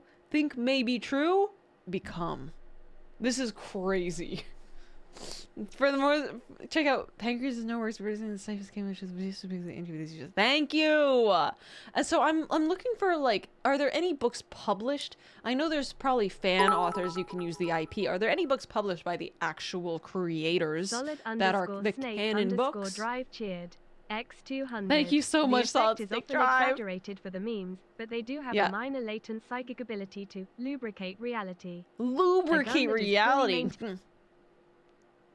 I'm gonna lubricate reality. A gun that's made poorly means it was marginally better. Okay, so they're just buffed. All right, we gotta start, guys. You all love orcs. Admit it. Admit it. Look at you all gushing over orcs. This is nuts. Yes. I'm having so much fun watching you guys love the orcs. Orcs is strong. Orcs is the bestest. Not gonna lie. Yeah. It's so nice because this is a breath of fresh air in this universe, right? There's here, let me turn the heat off. It's like a whole bunch of guys, right? And they're all so seriously I pray. The sisters are all like extreme religious zealots, and then there's the heresy, and it's so serious. But then you have orc. Orcs is best. Chat, I'm orcs. We believe Sunny best streamer. Mr. Bite. Wait, if you believe it, it will become true. I love this so much. Orcs is strong. All right, I gotta hear more about these orcs. Red because it makes them think they goes faster. They paint things purple because it's the sneakiest color. You wanna know why? You ever seen a purple orc? Didn't fucking think so. Orcs are also ancient as hell. They're back in the Eldari time frame. But back then they were called Krorks, and they were much larger and scarier and far more intelligent. Now they're just orcs, and they're big, dumb, and they smack things. What selected the intelligence out of them? But they're pretty spooky. They're not very well armored, but they hit really hard. And it's called the Green Tide because there are so many orcs. There are about as many orcs as there are tyranids. Maybe more. Who knows? But they keep on, murdering each other, so it's not too bad of an issue. Orcs are entirely comic relief. Their stuff is slapped together. That makes no sense. Their vehicles don't work the way they're supposed to, but they work because they think it works, because they imagine that it works. Orcs care only about who is the biggest orc, and they will follow the biggest orc. And then if they want to be the biggest orc, they'll challenge the biggest orc. And then when they go and they issue a wa is just war in orc. They murder everybody. X200. Thank you so much. And everything in this giant. They aren't know philosophically no suffering. complete. They don't fear death. They don't Life fear death. Is simple. Fight and follow DA boss. Oh my god, they're so simple. This is kind of like the human this is what we strive to be. How many of us think too much? How many of us think too much? Also, I can't fix my face. My face is permanently stuck on being angry or sad. Oh, there we go. I fixed it. Like, this is the ideal human condition. Also, Splinky, thank you so much for the 100 bits. Wah! Wah! Guys, I think I might like the orcs. I don't know. Tide of green orcs who are just excited to be hitting something. They don't care that they're hitting Eldar or the Imperium or Tau or anyone in between. They're just so they get to beat shit up. _snake_drive cheered. X200. The orcs are the pinnacle of creation. For them, the great struggle is won. They have evolved a society which knows no stress or angst. Who are we to judge them? We Eldar who have failed. We are the humans or the road to the room. And why? Because we fought some answers to questions an orc wouldn't even bother to ask. It appears you get orcified. That's orcs. Guys, no, and there is like the thinking is pain. But these... It's to be an ant in a colony, you know? Like, there is some inherent... By the way, I'm starting to lag. Oh my god. There's inherent, like... The no thought act on... We're constantly seeking the state of flow. Am I right? Like, where there's not much think, but lots of experience. And these guys are all of that.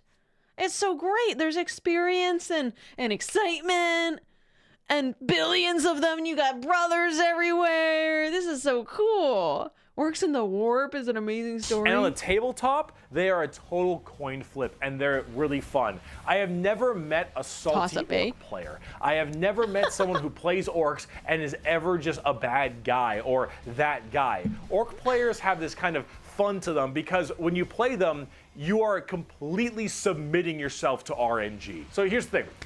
Guardsmen, Imperial Guardsmen, when they shoot, they roll a dice, and on a 4 up, they'll hit their target. They have a 50% chance. Space Marines, pretty good. They hit on a 3 or higher because they're well trained. Adeptus Custodians, they hit on 2s because they're just super well trained. Orcs, they hit on a 5 or higher. But if they roll a 6, they get to make another shot with anything, from the dinkiest pistol to the biggest rocket launcher. It doesn't matter. Half of their stuff will blow up on a whim. One of their medics, if you roll a 1 to heal someone, you fuck up your surgery and you just kill an orc.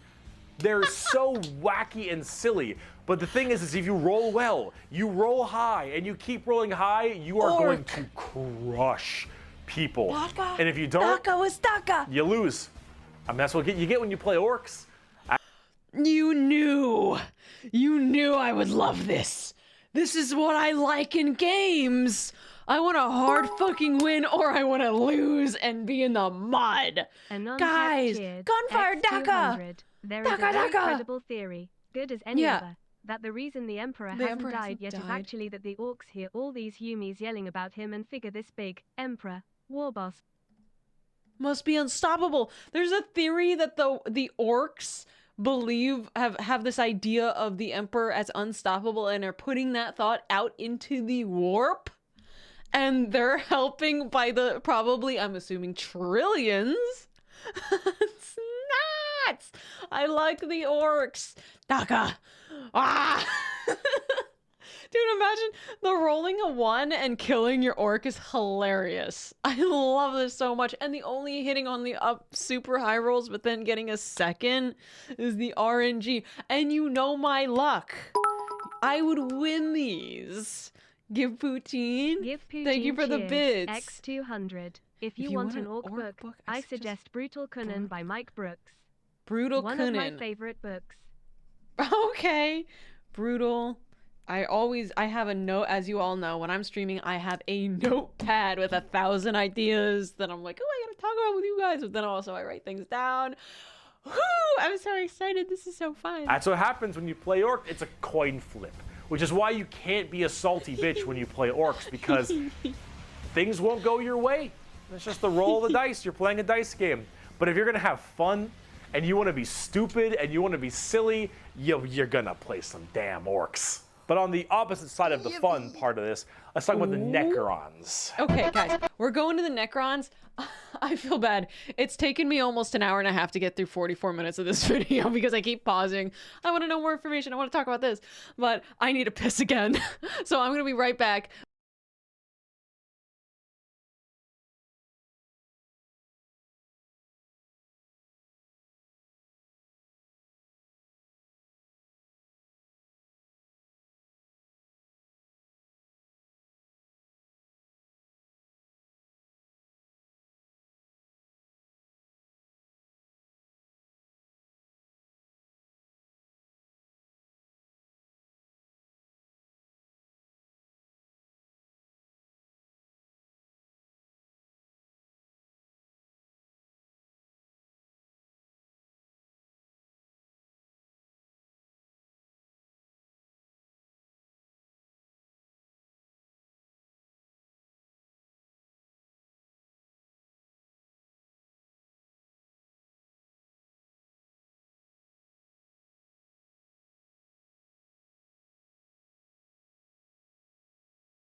Over.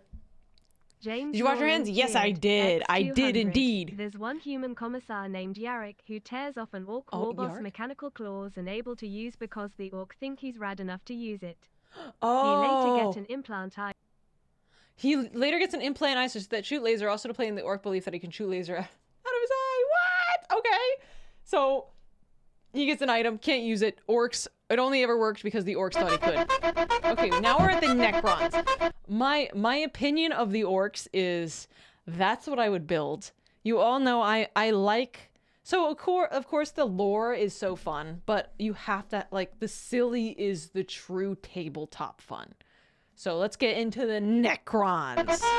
The necrons are spooky, scary skeletons and very grimdark again. They have a much more fleshed out lore than before. Back in the day, they were just undead Egyptian space terminators, and they still look that way, but now they actually have a story. So way back in the day, you had the necron tier. Kind of see a theme here: Eldari, Eldar, orc, necron, necron tier. So the necron tier were this race of generally kind of shitty people. Not because they were personally shitty, because their lives were awful. They were ill-fated to a horrible existence of like radiation and a terrible planet they lived on, and everything just really sucked. Being a necron tier was just really depressing. They really were looking for immortality. They were extremely reliant on the hope that they would eventually find the key to living forever and just stave off this horrible nature that they were thrust upon them, and therefore they could become the most dominant race in the galaxy. And they... Why would you want to continue to live if your life is so shit? But also, this reminds me, there was back in Greece, there was an endless war for immortality because things got too boring. Their lives were too good in the upper class. We found this group. They're called the Old Ones. Imagine them kind of like the Forerunners in Halo or the Xel'Naga in StarCraft, right? These Old Ones were these strong, pretty much omnipotent beings, and they, of course, knew the key to immortality. So the Necrons went to them and said, please, show us your ways. Yeah. And the Old Ones said, piss off. Not really, they were a lot more humble about it, but they did not want to share their secret of immortality with the Necrons. The Necrons, of course, took this very well and waged war with them. kind of under this united banner. The Necron different dynasties didn't really like each other, but under this one man, the Silent King, he thought the best way to unite his race was to do this giant war with the Old Ones out of spite for them keeping the secret of immortality to them. This was known as the War in Heaven, and this is actually like a multi-stage war, because during this War in Heaven, they discovered the Star Gods, a whole new race of people known as the Catan, or the Catan. These Star Gods were also very much like Old Ones, almost omnipotent beings, and they too had the key to immortality. And so the Necrons went to them and said, hey, can you help us fight off the Old Ones? Can you help us kill these Old Ones, you, the Catan? And the Catan said yes. And in fact, we can help provide you with the immortality you so desperately seek. So the Silent King of the Necrons decided to make a pact with the Catan to allow them to accept this generous gift of immortality upon them. But this, of course, had been a horrendous trap. And the Necrons were dragged in chains to this biotransference where their flesh was stripped from them, replaced with nothing but a metal hollow shell, as their souls were ripped from their body and fed to the Catan. And the Catan fattened up. They got chonk on the souls of the Necrons. As this was their plan all along, they consumed the flesh and souls of the Necron tier and turned them all into unwilling robotic slaves just to serve their will. And so this is basically me when I was 16 and constantly getting scammed by all my friends. This is Victor from Arcane. So, okay, we have Catan, the Old Ones, and the Necrons. Necrons wanted to be immortal. They went to this Catan guy who tricked them. And then with their new-founded Necron Some of you missed the earlier just chatting section. Army, they pointed their guns at the Old Ones, and the Catan continued their domination of the stars and their genocide, complete and full genocide of these Old Ones. The Old Ones did their best to stave it off. They even created other races, the Eldar and the orks, to try to fight off the horrifying Necron army and the Catan above them. But there was absolutely no possible chance for them. And the Old Ones were absolutely extinguished across the galaxy. Whoa. I feel like we needed to start this. Okay, we needed to start with this one. So we basically have the orks and the Eldari or whatever, the elves.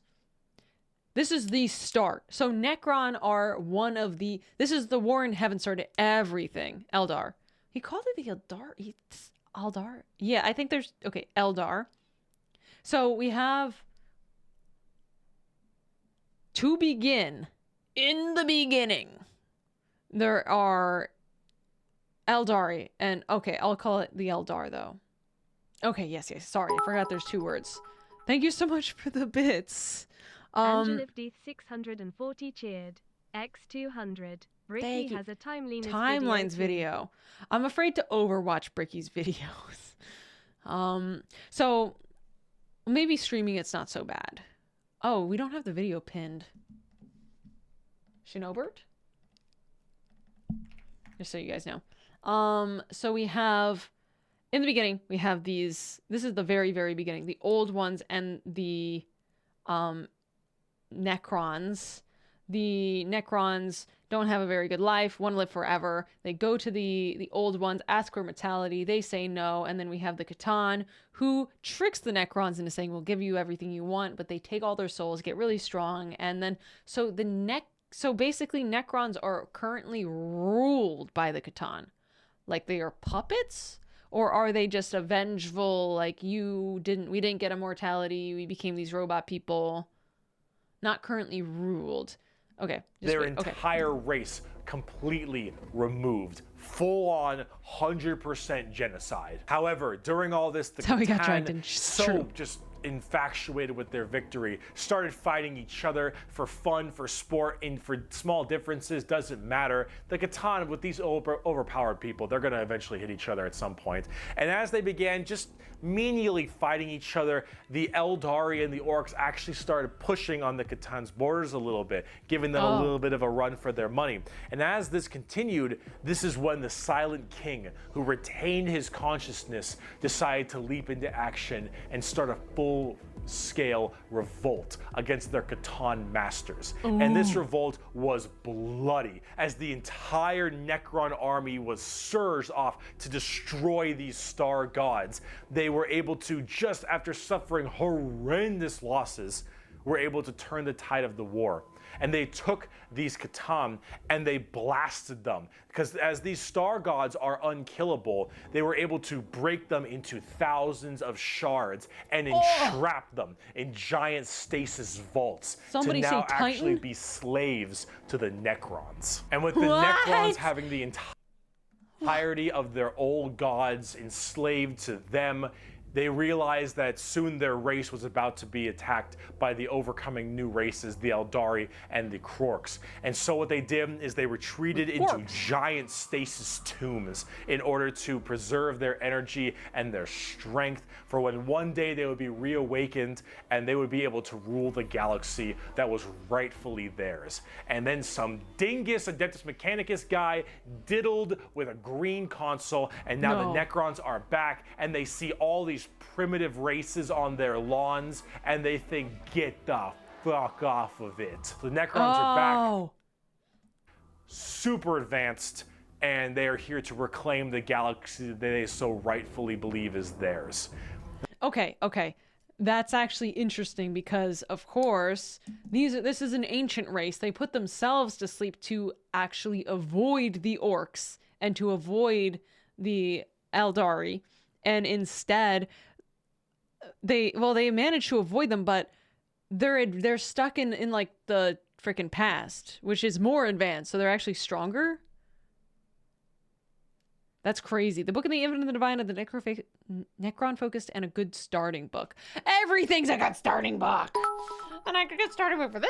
I gotta read like 10 billion trillion books. Oh, they're 10 billion years old. Terrifying. An example of their highest level of weaponry is a star map of the galaxy. And if you activate any sun on the map, the corresponding sun in reality goes supernova. What? Necrons are busted.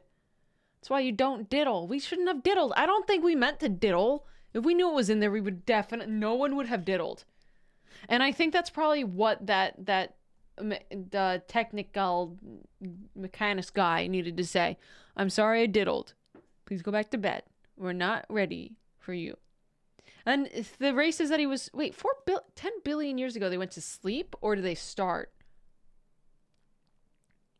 Mechanicus work as a Catan shard. So basically, Necrons captured these gods. We have captured gods in, Chronos style, scattered across the universe, but not scattered, but in a container. Are they scattered, or are they actually in a container? Are they like in pieces in a container? God in a jar. Scattered in a jar. Cut into pieces in jar. In a jar. Got you. Okay, Tupperware. So we have Tupperware gods, and they've just been left out there. They're in Pokeballs. So in the plush jar.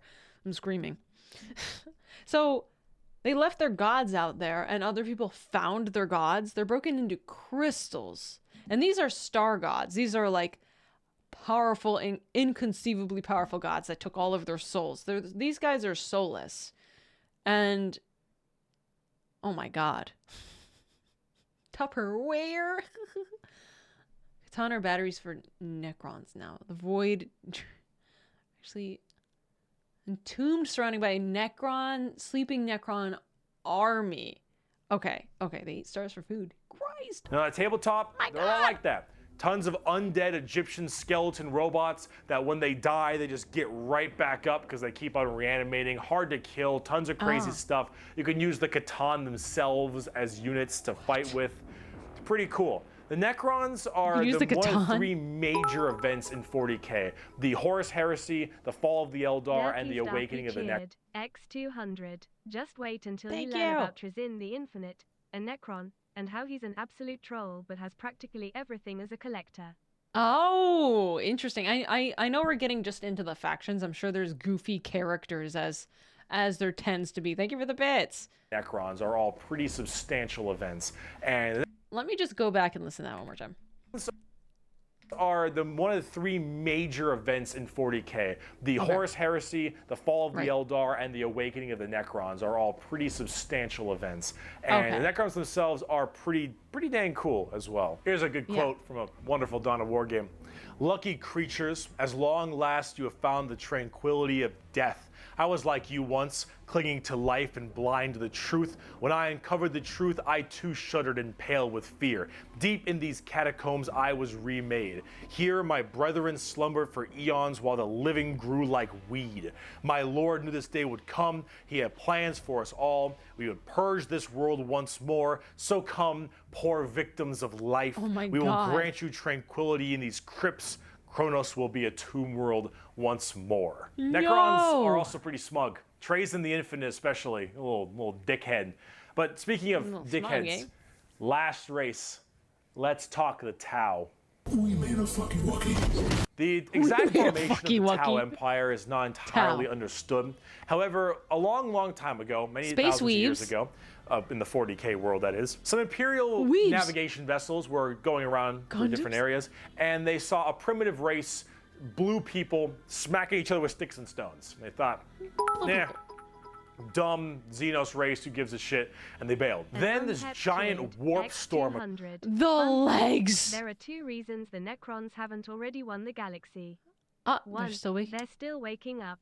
2, oh! They literally have a code of honor from when they were real people enforced by a special case that force them to have honorable fights and not to use some form of advance them what their enemy has. It means the rest of the galaxy is fighting with Stone Age shit and worse, getting this shit kicked. Okay, so basically Necrons are just like super, they're like, the ethos, this is not within our virtue. And then they fight on equal terms anyway, even though they're super advanced. That's pretty nuts. This is a cultural thing. But then we have the Tau here, who are weeps. Occurred right in that major area, unable to be breached. Then, once that warp storm 6,000 years later subsided, hello, those little sticks. Well, they decided to actually have no war of any kind and all just unite together under one flag of the Tau Empire. And now they have gigantic starships and Gundam robots and lasers and railguns and mechs, and they are here to ruin your day for the greater good. That is generally the Tau Empire. They have this kind of feeling of homogenous group.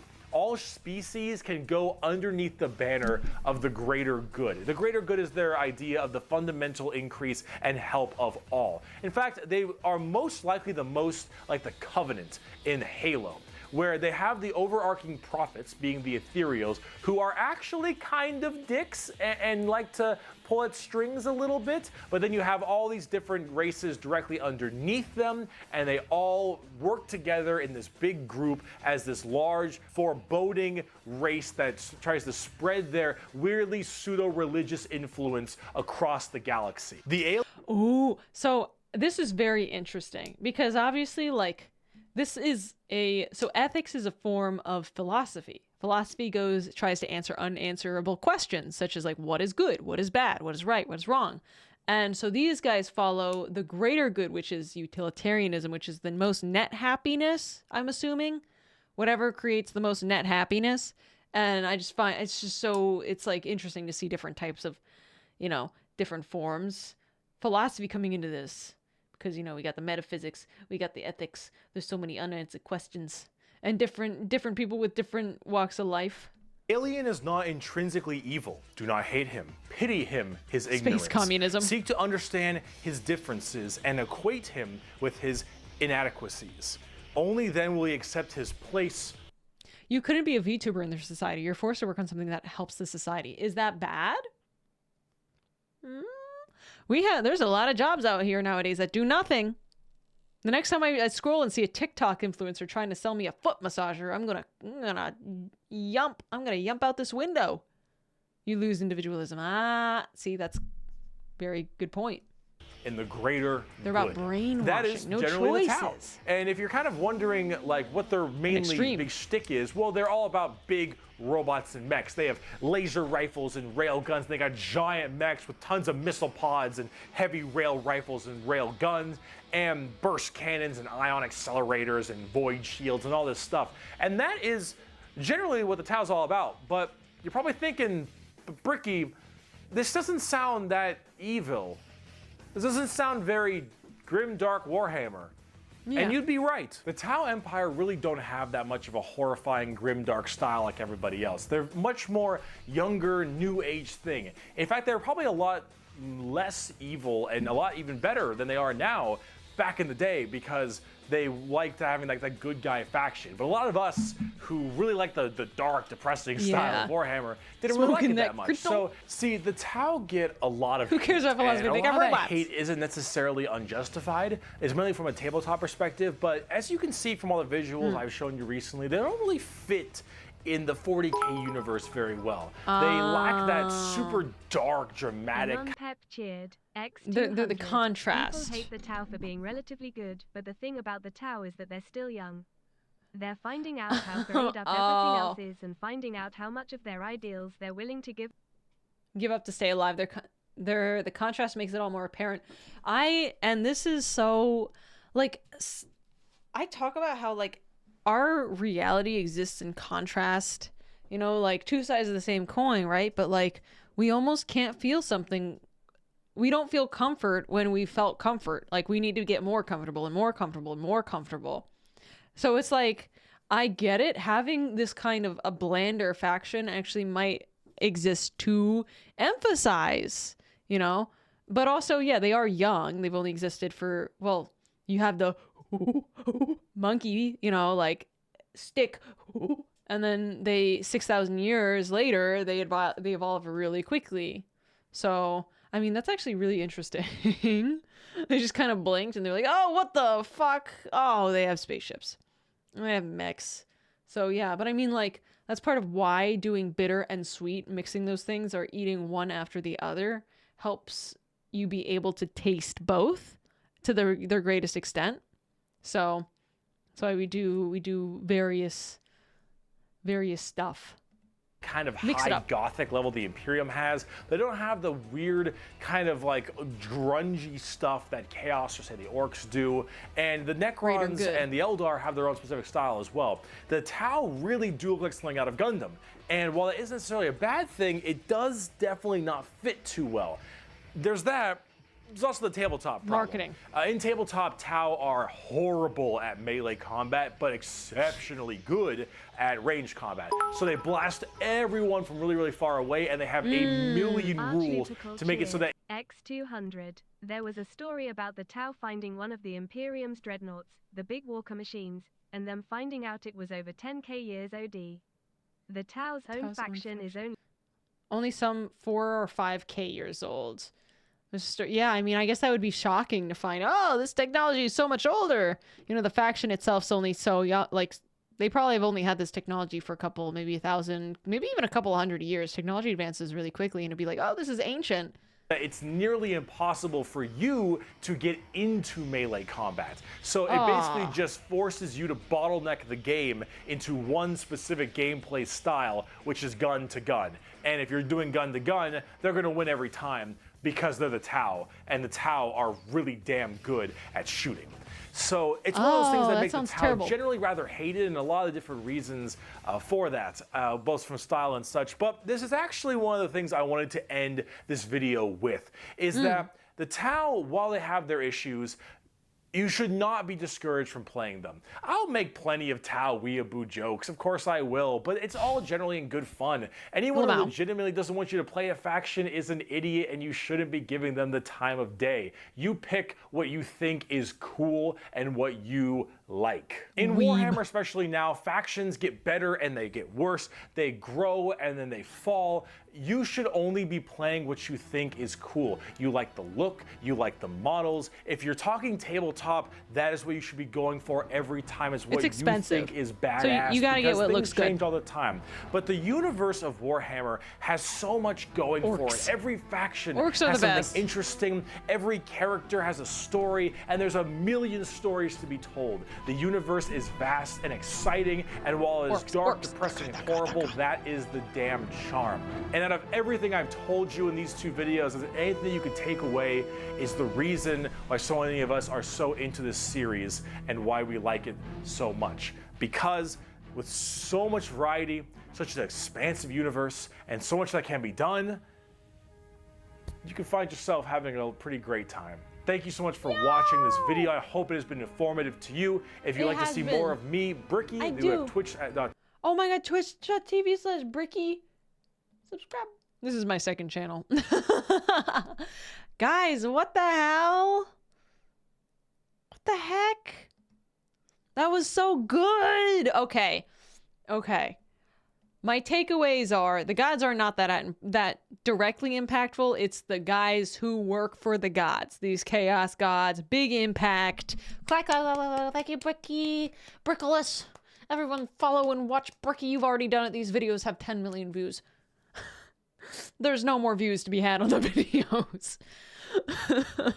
Just kidding. Go watch the video. Okay.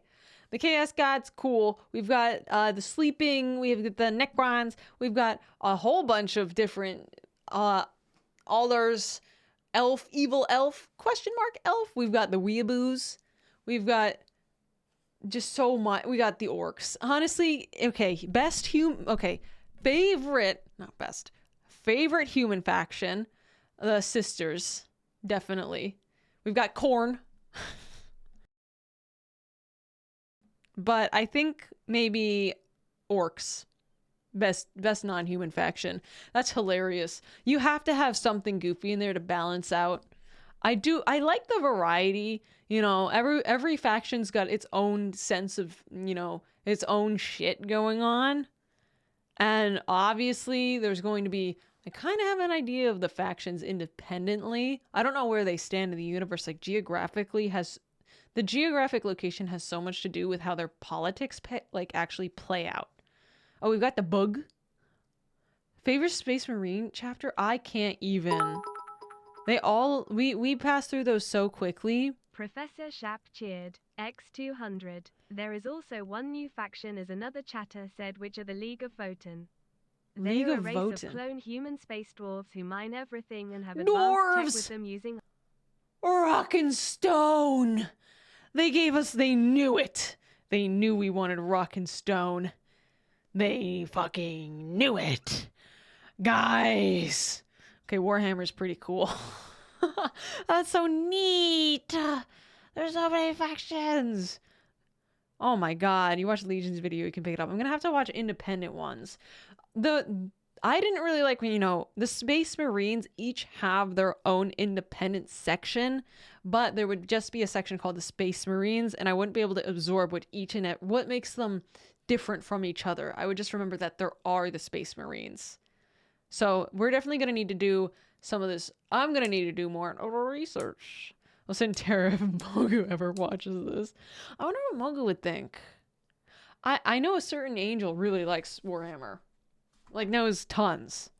And obviously. There's just so much. There's so much to know. The books, I think, are what really gets me into this. So, okay, what types of media are there? I know that it started, as a tabletop game, right? Time to get your models and start painting. That sounds so fun. I like to paint. X200. Another good content creator to watch for lore is Warhammer. Warhammer. Thank you for the recommendation. I appreciate it. Guys, thank you so much for the bits. And then you vote books, tabletop, video games. So, books and games are the biggest one. There's just, it's an enormous universe. There's fan animations, okay?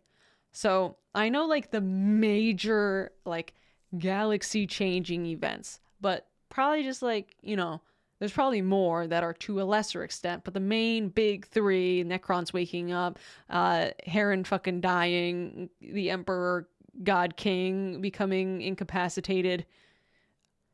Wait, there's probably what's this, everyone? The creation of the ADHD god. There's so many enormous ones. There's the wiki too. To be fair, they existed before the SWATs, and most of them were eaten by the tyranids. And if you want the tyranids, I can't forget the tyranids. Check out the Overless Tempress. She's a Warhammer VTuber. Oh, Slanesh. There's so much. Okay, this is big. Chat, huge if real. Big if real. That was... And I don't want to become a React content creator, but it's hard not to like continuously watch this stuff because I'm like, oh yeah, I'll have a pretty good idea by the end of the second part. And I have like an idea of what having an idea might be. I have like the very overwhelming concepts of what these races are and the factions, quote unquote. But I don't know how they interact with the world. I think for me personally, before I know the big people, the hard-hitting individuals who actually create history here, and also the timeline, which is going to be really important. I really want to know the geographic setup, right? Because I can't tell. I guess that's going to be part of the timeline, because obviously we're going to be taking and losing territory, planets. What's that planet called, guys? What are we holding out on? I'm so sorry, guys. Cadia. The Cadia event. There's no way. It's so sad. I want Cadia. Not Cadia. Thank you for the bits. Came out in 1987. You're looking at 37 years of lore being built. It is a lot. Don't expect to know everything anytime soon, but it... Oh god, don't expect to know everything anytime soon, but it's a fun rabbit hole. That's part of the fun, is the exploration. You have to enjoy exploring it. X200. It's fine if you link their video and give added content, i.e. why you made the 45 minutes video into over an hour long. That's true. Thank you, Angel. I can't help myself. I am such a yapper. I just talk. And to the point where I'm like, wait for this bit to end. Wait for him to stop talking. And then I can, and I'm talking. I interrupted the point, and it's probably so obnoxious to watch as a viewer. I know I can't help myself. I try not to. It's virtually impossible to stop myself. But yeah, oh my gosh, what a day. We're going to raid. We got to raid because I got to end because I got work tomorrow. Your girl works at 5 a.m. Woo! Let's do it. So who are we raiding? There's so many people on. It's one of those days. Thank you guys, by the way. Embrace. Go work, girl. Thank you guys so much. 5 a.m. Yes, that's my muster, my regular working hours. Hee hee. Although sometimes they let me, I can start at 6. Although not too common. Not gonna lie. Not really all that common. Let us... None of my like good friends are right. Oh, Pickle is Valley of Chronicles, but I've raided Pickle. Nara cheered. X500. I vastly prefer when React content has personalized context added. Thank you, Clairvoyant Nara. Thank you for the bits. I appreciate it. Let's raid Yuzu. You know what's funny? Okay, we're gonna raid Yuzu because I found out about Warhammer and Bricky series from Yuzu, because she had a YouTube video that went pretty viral that was talking about, her reaction to this. So it got me very, very, very interested. And then I was like, why don't I give it a shot? Maybe it's good. So this is because she got me into, learning about it. Let's go say hello. And for the raid message, by the way, thank you so much for the support today. I do want to say, if you have any interest at all, I have merch for one more day.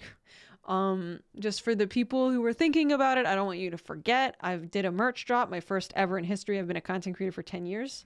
And this is the first time I actually did a merch drop, and I did a lot of the art myself.